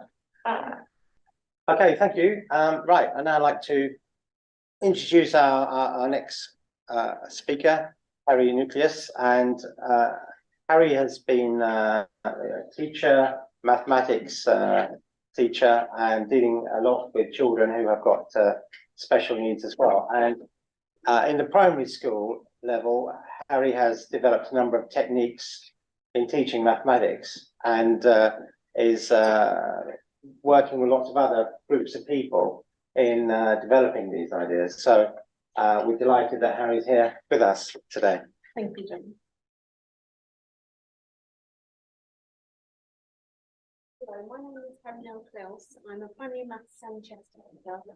And by chess, I also mean mini games and the strategy games that you've heard today. So it's wonderful to meet the whole team that created this project. I'm going to take you on a little tour of the primary maths classroom in England, and just give you some insight into why we should bring chess and maths together and the problem solving skills that we can develop. So why put the two together? It develops problem solving. Children can explore maths concepts through the theme of chess. They can develop arithmetic and calculation skills. It's another way to engage our young mathematicians, as well as stories and practical and cooking and outdoor maths, all those ways. The problem-solving tasks really promote maths language, and I know it was in yesterday's talk, I think Victoria started talking about the importance of language and articulating our ideas and making connections. So maths talk is so important. And we build confident and happy mathematicians. So my talk is going to be split into three areas. One is the visible maths on the board, mini problem-solving tasks, and then a little look at a longer investigation. So the visible maths, I know as chess educators you are all aware of, but I've just listed them here. By using the chessboard, you can see we can develop understand coordinates, explore pattern, squares, square numbers, how many squares on a chessboard, 8 times 8, directional vocabulary, horizontal, diagonal, orthogonal. They can look at angles, point values, so explore number. You can do area and perimeter, and even turn that into a multiplication square. So there's so much maths just by looking at that board. And down here, I've got the chess pieces with a maths resource that we use in England. It's called Numicon, as well as other maths resources. But this one's great because each plastic piece shows a value of a number. And those 4 numbers there, purple, red, yellow, and orange, are used in my chess lessons with my younger learners to understand the point value of the pieces. I'm going to talk about some addition here. I like to explore addition. We need it in our chess clubs, in my lunch chess club, and also I do this in my maths lesson. So we'll start off with a game, because I'm a big fan of game-based learning. And children will have a bag of chess pieces, and they'll pick 4 pieces, find the total. So they'll pick 2, then another 2, so they're not cheating and looking for the queens. And when they first do it, they're just kind of moving pieces around and counting in ones or saying, "Miss, can you help me?" So then what I do is I teach them 3 strategies. So the first one is you either look for doubles, so queen had queen, rook had rook, or you can count in multiples. So if you've got a knight, a bishop, and a bishop, you'd go 3, 6, 9, 12. Or my favorite one is making 10, because that is a key skill when you're adding, making 10 or multiples of 10. So if they picked a queen and a pawn, that makes 10. Rook and a rook makes 10. Then they'll go back to the game and they'll use one of those strategies. So there's a teaching input in games. It's not just playing, there's always that focus. And then whoever gets the greatest total wins, or whoever gets the lowest total wins. And if they get a king, their points are wiped out. When we come back together as a whole class, I'll have that on the big board and I'll say, these are the 4 pieces I picked. What's the best strategy? And they'll go back to their tables and I want them to loop the pieces together so I can see which strategy they're using. So that's just one example of an addition activity. You can also explore shape. We do a lot of reasoning tasks in primary maths. So we might start with, what's the difference between area and perimeter? Tell your partner, write it down on your whiteboard. And I might have a character, a concept card, and he says, 2 shapes with the same area will always have the same perimeter. Do you agree? Do you disagree? Use the shapes on there to prove what you think. So they're justifying, they're using a maths fact to back up their thinking. So that's just another example of how you can use the chessboard. Okay, so now let's talk about mini problem solving tasks. Now these ones, they're ones that you use in your chess lessons as chess educators. I love anything to do with a knight collecting something. So here the knight is collecting apples. The knight needs to land on an apple every time he moves. How many moves does it take for that knight to eat all the apples? How many different ways are there to solve this puzzle? How are the children recording? If they're doing this with their finger, that's brilliant. That's visualizing. That's a big moment for an 8-year-old or a 9-year-old. And some children are doing a tally so they can keep track of their moves. It might sound like tiny things to us, but actually they're big steps for a young mathematician. Checkmate in 1, checkmate in 2. This is a puzzle that I've been doing this week and last week in my chess lessons. So we're looking at discovered attack. And my students most often will move a knight. So it's white to move. They need to find discovered check. A lot of children will move the knight to the bottom of the board. They found discovered check, but they're not doing a double attack. They try again. They might move the knight so it's capturing the rook. Can you find the best move? And then they'll find the best move where it's attacking the queen in the next move. So that is looking at different possibilities, looking for the best solution, visualizing. These are all parts of being a mathematician. And this one is more of a vocab language activity. So I might have 3 types of checkmate or 3 chess pieces or 3 tactics. And I'll say to the children as they come in, with your partner in your trio, I want you to find 3 words and link them together. And if they can justify why or explain it using the word because and it's correct with chess knowledge, that's brilliant. And then maybe a few weeks later, they'll have these bits of cards in an envelope and they have to arrange them in groups of 3. And they can't leave any card behind, so it's more of a challenge. So what you want to do in maths and chess is when you revise, when you revisit a concept, to do something different with it, come at it from a different angle, so there's strengthening that concept and that memory. I love using, this is from Logic Board, I love using mystery discs, so here they have to guess which type of checkmate it is. And they can use real chess pieces and their counters, or use Logic Board, which is an online chess board, and explore. I will also use a trio task, so there's another way to do reasoning, that maths discussion, I might have 3 boards when we've learnt about castling. One shows correct castling, the other show castling done incorrectly, and they'll discuss. And I don't want them just to go to the board that they think is right. I want them to eliminate. So they're using the process of elimination, they're being systematic, they're discussing in their groups. You could also do it with check, checkmate, and stalemate, which one is which. The green and the red paintbrush to prove each one. And you can also do it with fork, skewers, and pins. So I'm telling you what you do anyway in your lessons, but I want you to identify the maths and make it explicit. Let the children know that even in your chess lessons, they're being mathematicians. So this task, the chess matrix, is something I do in my maths lessons. The other ones you do in chess, but this one you can do in both. So here we've got a grid of numbers, a matrix of chess pieces, and the children have to find the total of each row and column.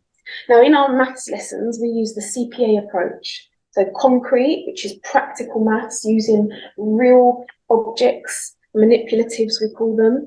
Pictorial could be used in the logic board or the bar model here, 4 pieces equal 18.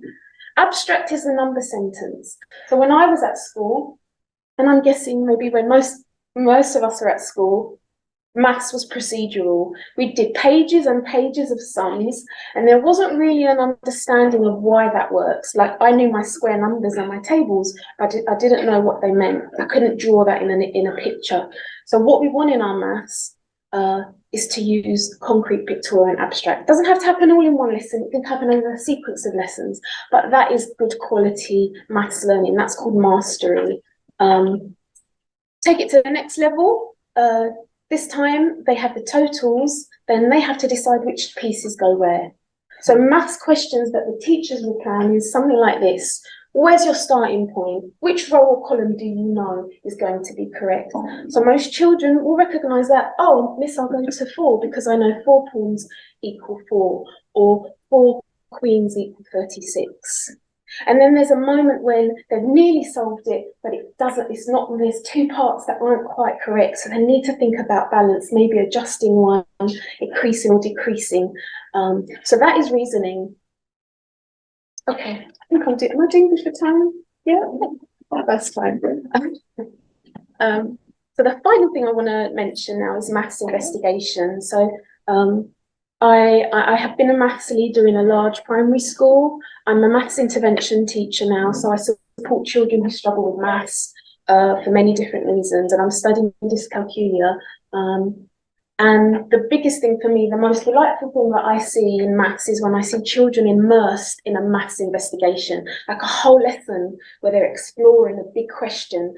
And what you see is different children shine. And the children that are usually your top-end mathematicians, you see them struggling because they're so used to being quick and getting to the answer. But in a maths investigation, it's about being creative, looking for solutions, being systematic, hypothesizing.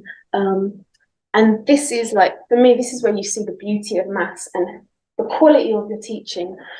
So this is taken from 50 chess and maths exercises by the team at Chess Plus. This is tiling the board, but I've called it Squirrel's birthday for the primary classroom. So Squirrel says, it's my birthday, I have a chessboard cake and I want to share it with my 15 friends. Can you help me cut my cake into pieces? So building on what Monika said, when you give children that investigation, I will throw it out there and I will see what they come up with. What are their initial ideas? What does this mean?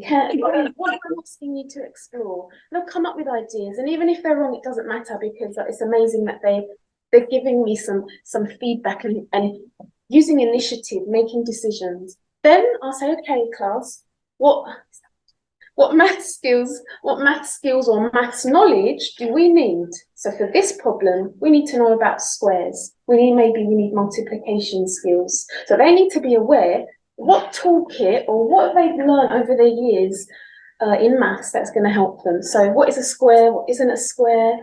How many squares on a chessboard? What square numbers?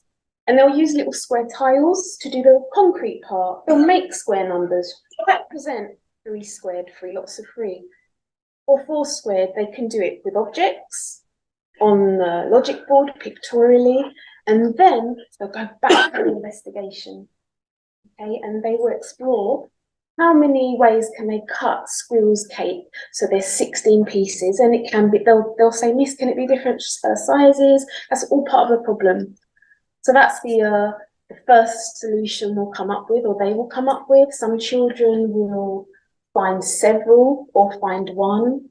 Here they add in squirrel's friends, but these are called low threshold, high ceiling investigations, and most of them in that book are like that. That means all children can access them. Some will go further, and some will go even further than that. And then we'll come back at the end of the class and discuss, was there a rule? Was there a pattern? What did we learn? What was that turning point where you were being successful? And there's a moment they struggle, and they have to go through that process, okay?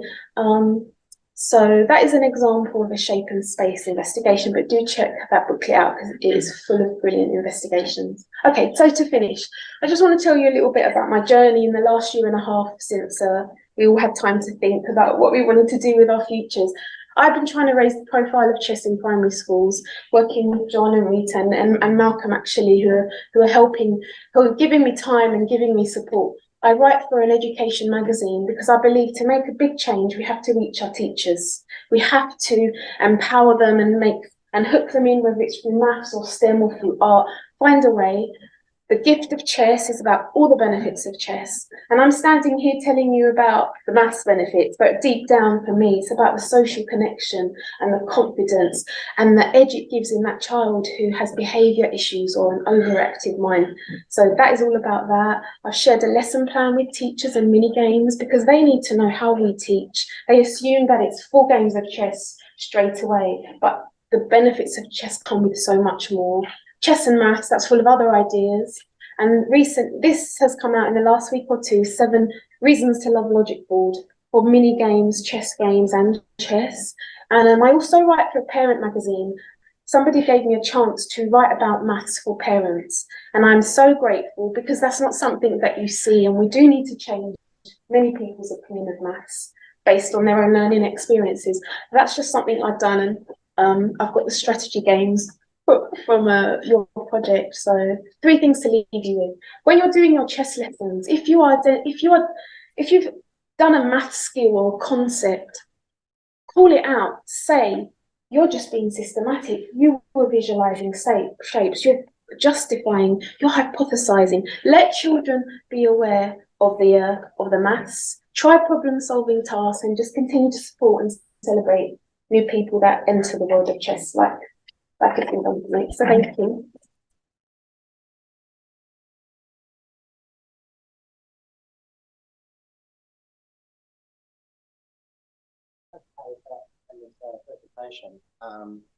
You point out that many schools think of chess in a kind of traditional way that you sit in front of the board and play each other, where you're showing how chess is really just part of a kind of whole domain of kind of potential problems, geometry, mathematics, coming together. We're restricted only by our imagination. I guess we looked at mathematics in a primary school.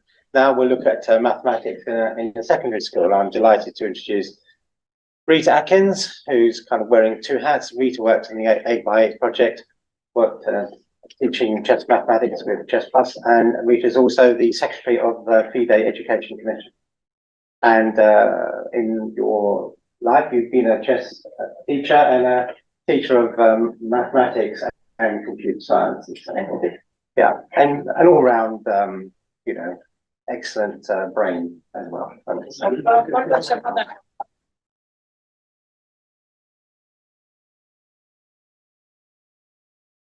Little do you know that chess can also be a great educational tool for secondary school mathematics. So far, we've seen many examples for primary school, and you can also use it to teach maths, recreational maths. And today I'm going to show you just 3 examples, 3 chess math stories on the chessboard. And yes, this is going to be proper mathematics. And yes, I will make it as simple as possible, but not any simpler. So the first story is about the enchanted chessboard. Let me read that to you. Kaisa, the goddess of chess, often plays tricks on chess players and chess pieces alike. One summer night, as the chess pieces were sleeping, exhausted by the fierce battles of the previous day, she had the great idea to amuse them by painting the integers 1 to 64 onto the unit squares of the chessboard. In the morning, Kaisa invited 8 rooks to take part in her game. Take up positions where you have free view of the length and the breadth of the battlefield, she ordered. The rooks rushed onto the board, making sure that their view was not obstructed by others. In chess speak, we call these independent rooks, rooks that do not attack each other. And you can place 8 independent rooks on the chessboard. Read out the numbers you are standing on, instructed Kaisa.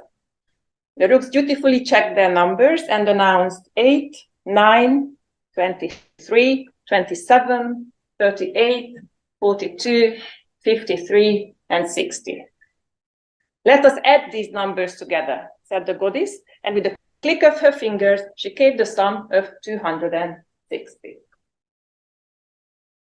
Now make another formation where you are not in each other's way, came the next order. So the rooks quickly found another arrangement. The new list contained the numbers 5, 10, 22, 32, 35, 44, 49, and 63. And when you add these together, surprise, surprise, you get 260 figures. They did it a few more times, and then they demanded an explanation. So let us try to show that the total is always 260. The trick is to write these numbers as a special sum. So I give you a moment just to look at that top right wall with the sums.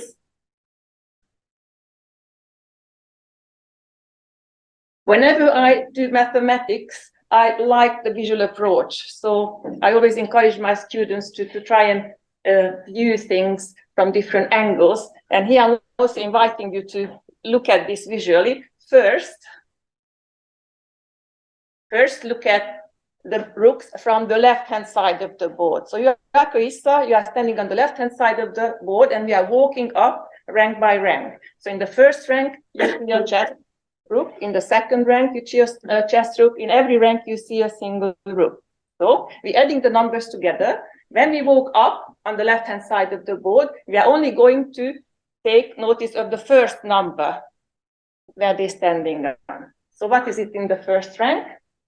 It's always a 0, no matter where the rook stands. Second rank, it's an 8. Third rank, it's a 16, and so on all the way to 56. So it's 0 plus 8 plus 16 plus 24 plus 32, 40, 48, and 56. Okay, that's half of the numbers done. Now I'm inviting you to look at this chessboard from below. So we are going to go column by column, file by file, A file, B file, C file for chess players, and so on. And we read the second number in the sum. So in the A file, we see a 1, no matter where the rook stands. In the B file, it's a 2. In the C file, it's a 3. And so on. On the H file, it's an 8. So we're adding the numbers together. 1 plus 3, 1 plus 2 plus 3 plus 4 plus 5 plus 6 plus 7 plus 8. So it's always the same sum, and that's going to add up to 260. And that was a proper mathematical proof. Now, you can also do that with smaller children.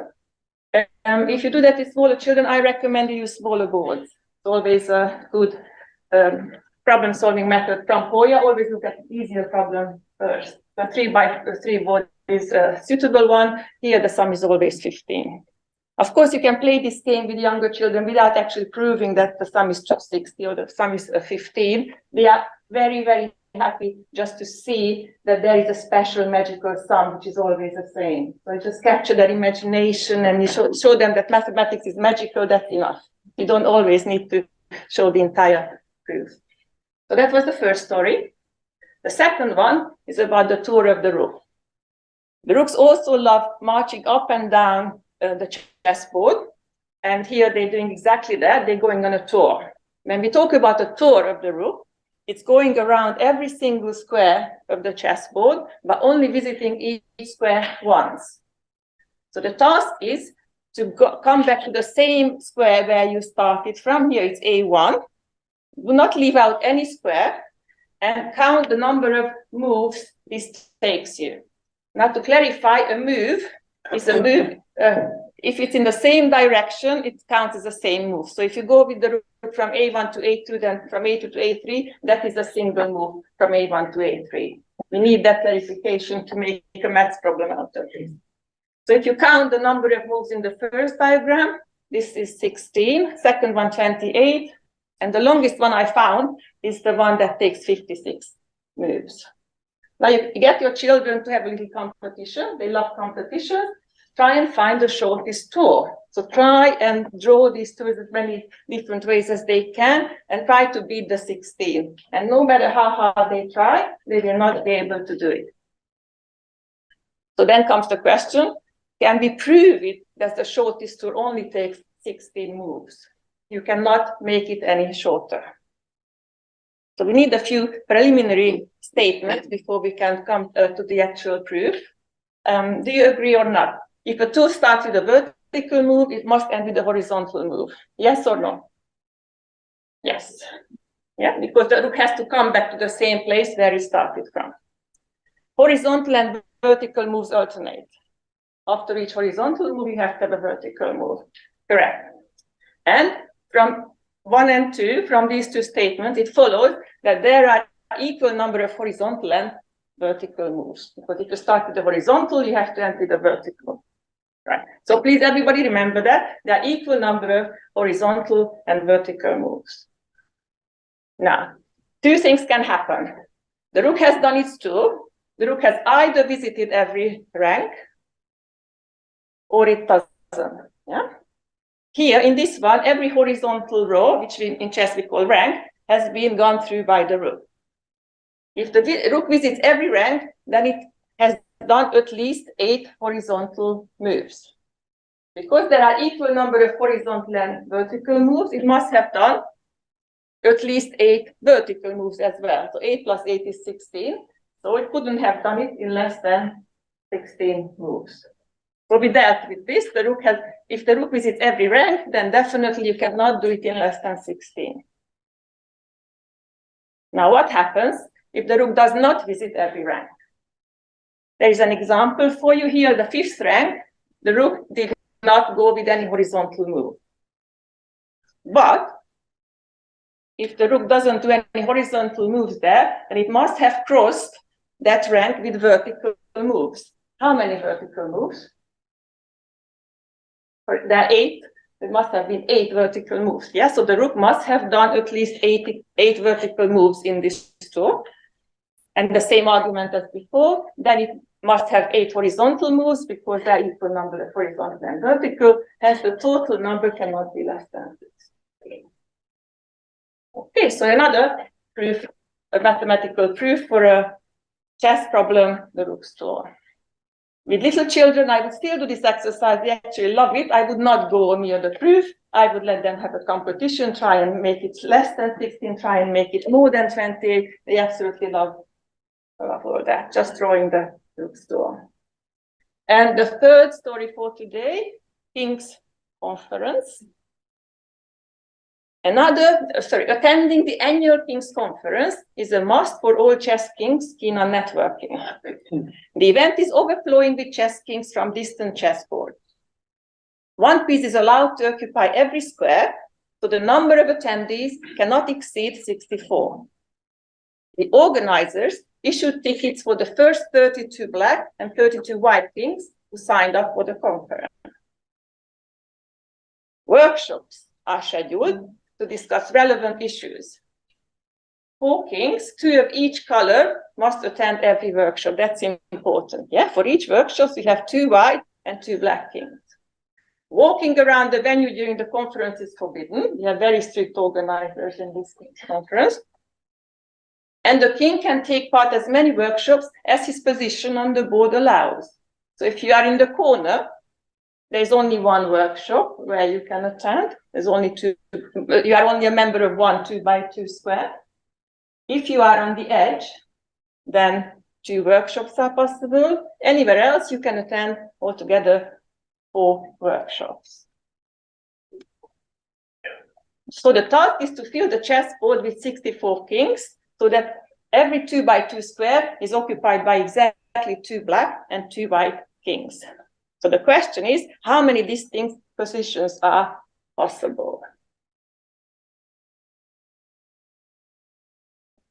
First question is to show that all these arrangements can be done by exactly 32 black and 32 white kings. And if this condition is true for every workshop, then it must also be true for intersecting workshops, for non-intersecting workshops. And this is a non-intersecting workshop where the squares don't overlap. And here you must have 32 black kings, therefore there are also 32 white kings.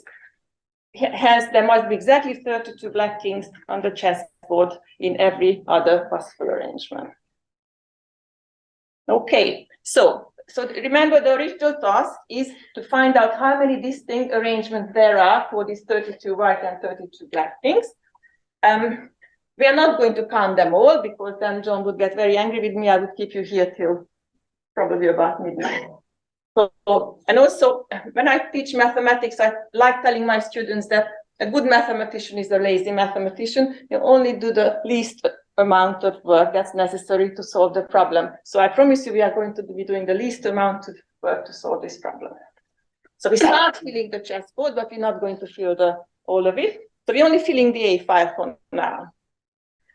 So there are 2 ways to fill the A file, either with alternating kings, or sometimes you have arrangements when the kings are of the same color next to each other. So the kings either alternate or they don't alternate. So first we look at the alternating king arrangement.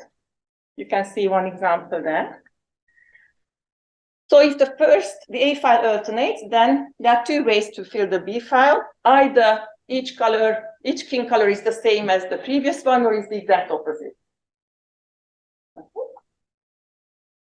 Same way, for each arrangement in the B file, there are 2 ways to fill the C file. Either kings of the same color as in the B file or the opposite. And so on, the number of arrangements always double. So the A file can be filled in 2 ways.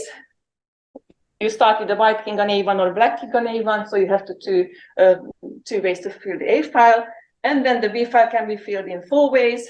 The A, B, C file can be filled double of that, 8 ways, and so on. Altogether, the entire chessboard can be filled 2 to the power of 8, which is 256 ways, if in the A file all the kings are alternating. Now, what if the kings don't alternate? Here is an arrangement where on A6 and A5 you have white kings. I could have chosen any other non-alternating arrangement. Here, if you look carefully, the king colors on B6 and B5 are determined. They have to be black kings. Otherwise, the criteria that in every workshop you must have 2 kings of the same color would not be able to stay. So these king colors are determined. That also determines the color on B7 and B4, and so on, the entire B file. In fact, the entire chessboard color is determined. Yeah, you have no choice. There's only one single way to do it. Once there are at least 2 kings on the A file which do not alternate.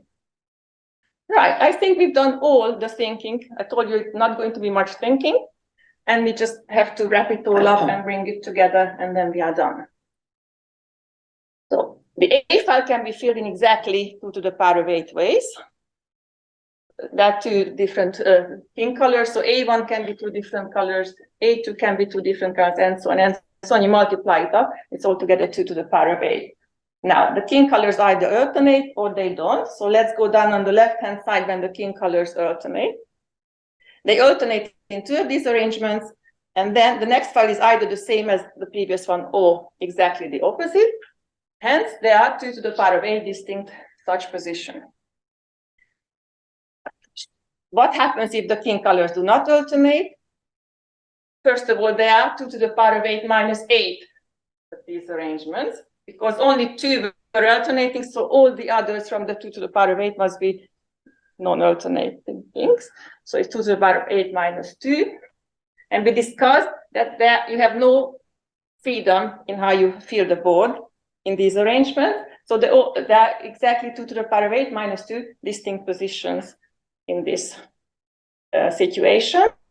So you just need to add the 2 together, 2 to the power of 8 plus 2 to the power of 8 minus 2, and that's altogether 510. So there are 510 distinct ways to fill up the chessboard. So that's the end of the third story. And now you might be curious how the story continues, and I promise not to continue it for long. So let me continue the story. The King's conference was ending when suddenly a loud bang was heard. All chit-chat stopped in the conference room. A split second later, every panic-stricken king jumped an adjacent square. Not a single monarch stayed on his original square, preferring to huddle up to others in his grave moment of danger. So if you are curious to find out what happens next, then please study the jumping kings problem. It's very nicely done on YouTube by the conference director, John Foley, and then you will know what happened to the kings. That's it from me. Thank you.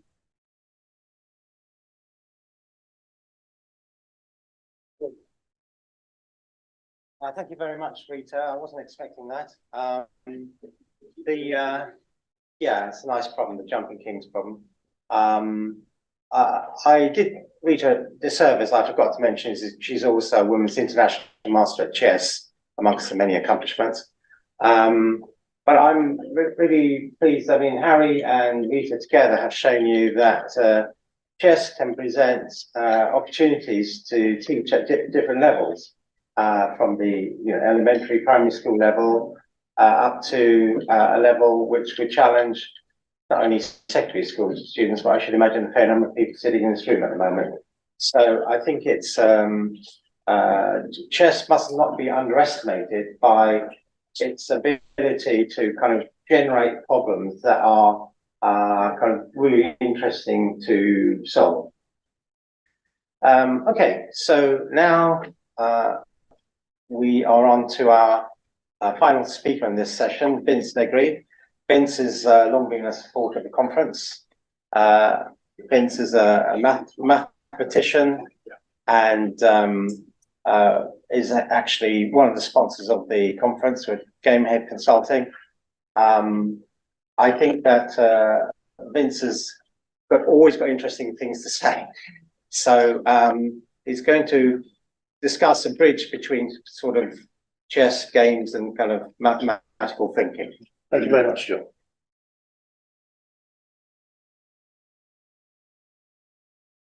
So when John was kind enough to invite me to speak at this, he didn't tell me that I was going to be the last speaker on this day in the graveyard shift, so I will try and be short and to the point.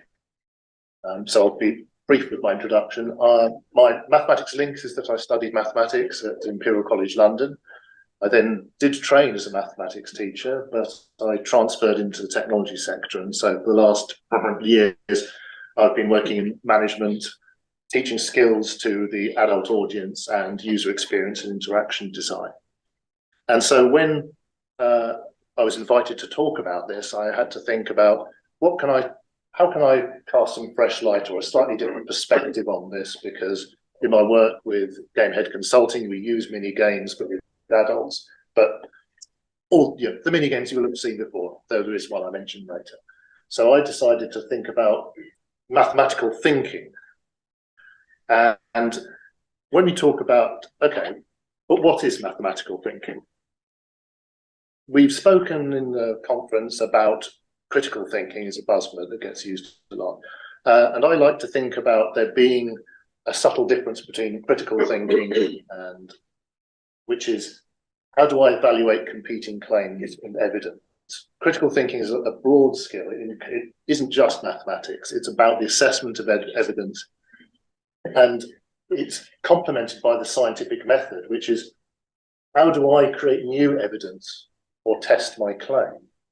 That's about falsifiability, if you want to get all Karl Popper on it. And for me, at least, mathematical thinking is what can I establish as certain? Mathematics is ultimately about injecting certainty into a sea of uncertainty. So just to give you a really brief example of what I mean, here's a little puzzle for you. Okay, now okay, anyone? No, don't shout out the answer if you know. Okay, it seems a bit unfair, unless, you know, if any one of you does already know the answer, then, you know, I really want to talk to you. But this is maths, so we panic carefully. And what I'm trying to get at is that, okay, it's very unlikely that you will be able to know the answer, but I bet if you actually stopped and thought about it, you'd be able to tell me something about the answer with certainty. So what can we say, even on that brief glance? Well, the answer, if you remember one of those, it must be bigger than 781. You saw two big numbers multiplying together, but we can dig a bit deeper. Both of the numbers were bigger than 100, so the answer must be bigger than the square of 100. Both of the numbers were smaller than 1,000, so the answer must be smaller than the square of 1,000. And if you're a little bit sharper, you'll notice that both of the numbers were bigger than something based on the square root of 10, so the number must be bigger than 100,000. So it would be plausible, even on that brief flash, to reach the conclusion the answer must have 6 digits. And this is what I mean by mathematical thinking, not about absolute certainty of the answer, but knowing what we can be certain about. And that brings me to the challenge in education, because what we have in education, and the education of maths in particular, is that a lot of people don't believe they can be mathematical. I looked up some quick sort of stats. In the US, about 93% of adults claim some form of maths anxiety. And then globally, about 31% of 15 to 16-year-old students also have this, you know, anxiety about doing any sort of mathematics. They don't think they can do mathematics. They think they're not mathematical people. And that's a feeling that is often not duplicated in things like the humanities. Approximately 40% of children have a fixed mindset with regard to maths. They think that you're either mathematical or you're not. If you're not mathematical, you may as well give up. They think mathematical, there's some sort of magic gene or something, that magic ingredient that you're born with. And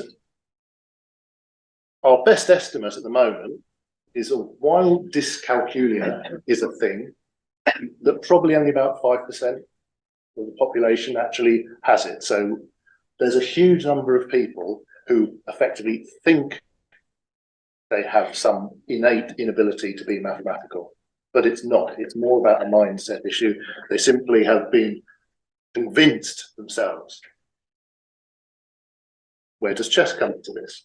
Well, a quote I always like from Elizabeth Spiegel, who I'm sure you'll be familiar with from Brooklyn Castle and other features on education, is that chess forces you to pick your own ideas to shreds. And this is often you mentioned in the context of critical thinking. But again, in chess, when you're picking your own ideas to shreds, you're usually eliminating things with a degree of certainty. You're starting out with the almost paralyzing choice of potential moves you have and trying to use ways of actually eliminating them. And the choice is indeed paralyzing. Here's something that I always have to throw in. That the number of possible games of chess isn't just bigger than the number of hairs on every human head in the planet Earth, isn't just bigger than the number of grains of sand on every beach on the planet, isn't just bigger than the number of atoms in the universe. It's bigger than all of those three numbers multiplied together. So it's not surprising that especially adult learners, when they first learn chess, can get paralyzed by choice. They perceive there's so many things they can possibly do. How can they even begin to make a decision? And the way they begin to make a decision is to start to work out, well, what can I rule out? What can I say with certainty about the position to remove and reduce and bound my solution space? And this sort of techniques are how humans have managed to solve incredibly difficult problems.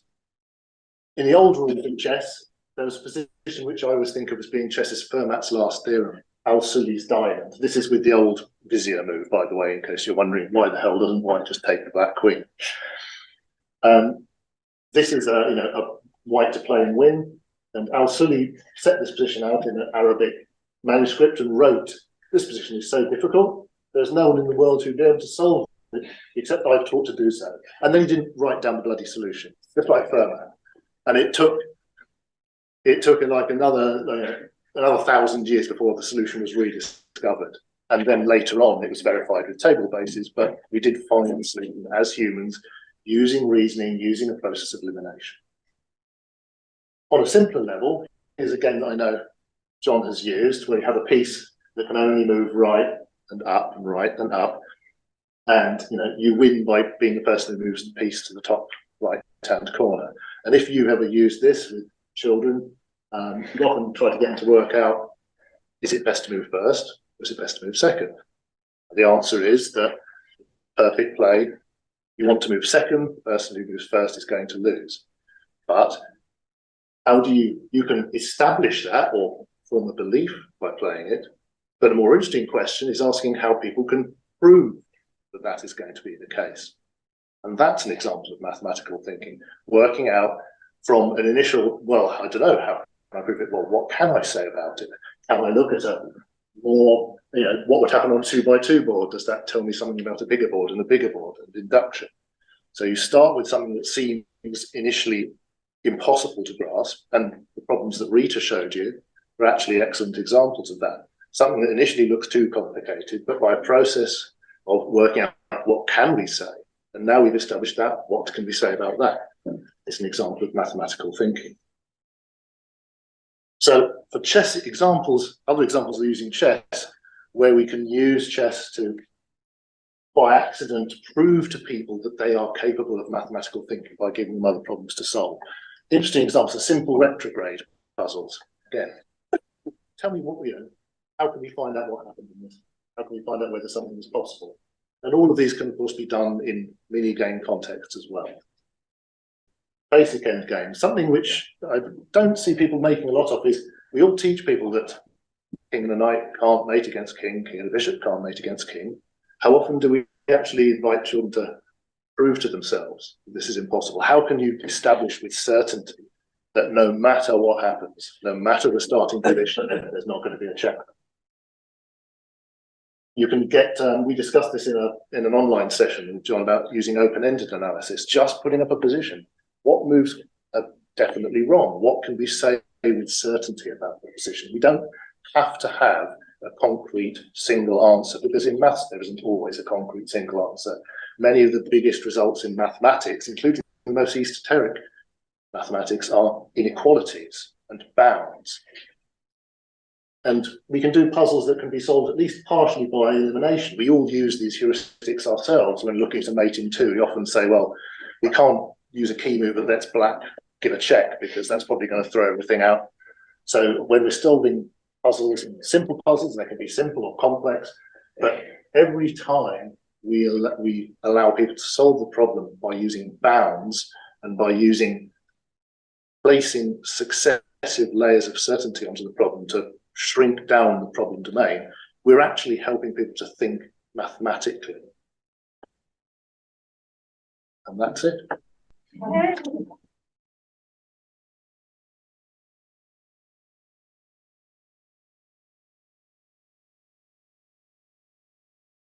Thank you very much, Vince. Does anybody have any questions for Vince? That's a very nice summary of mathematics thinking and how it might relate to thinking in other domains.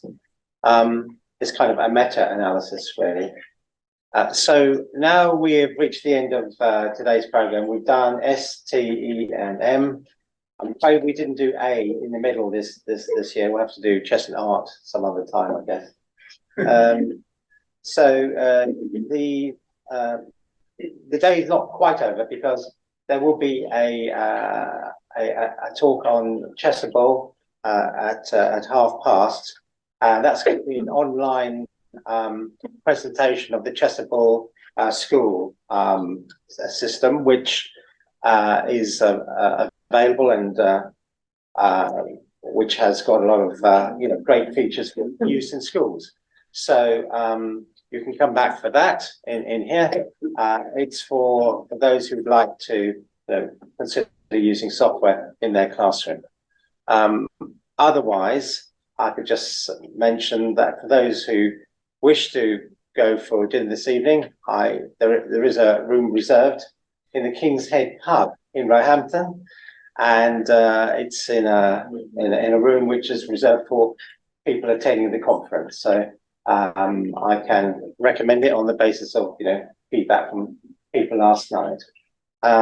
So there we are. Otherwise, the conference resumes tomorrow morning. What time? 9 a.m. tomorrow. 9 a.m. Yeah, the conference resumes at 9 a.m. Well, the first session is about chess qualifications. And it's Chessable Classroom is the name of the product being shown. And Chessable Classroom is the name of the product being sold. Sure. Yeah, sure. 5:30. Yeah, sorry, breakfast. Yeah. What about breakfast? What time's breakfast? Sorry, I'm not qualified to answer that question. I mean, I think breakfast. Depends when you get up. Yeah, when you get up, I think. So this evening, I think at the pub from about 7:30, something like that. I mean, it'd be after the Chessable Classroom presentation, and so we resume again in the morning. And thank you to everybody for having stayed with us for such a long time. I mean, it's quite tough stuff, some of this, and some of it's absolutely fantastic. Well, all of it's fantastic, to be honest. Right. Okay, thank you much. And see you tomorrow.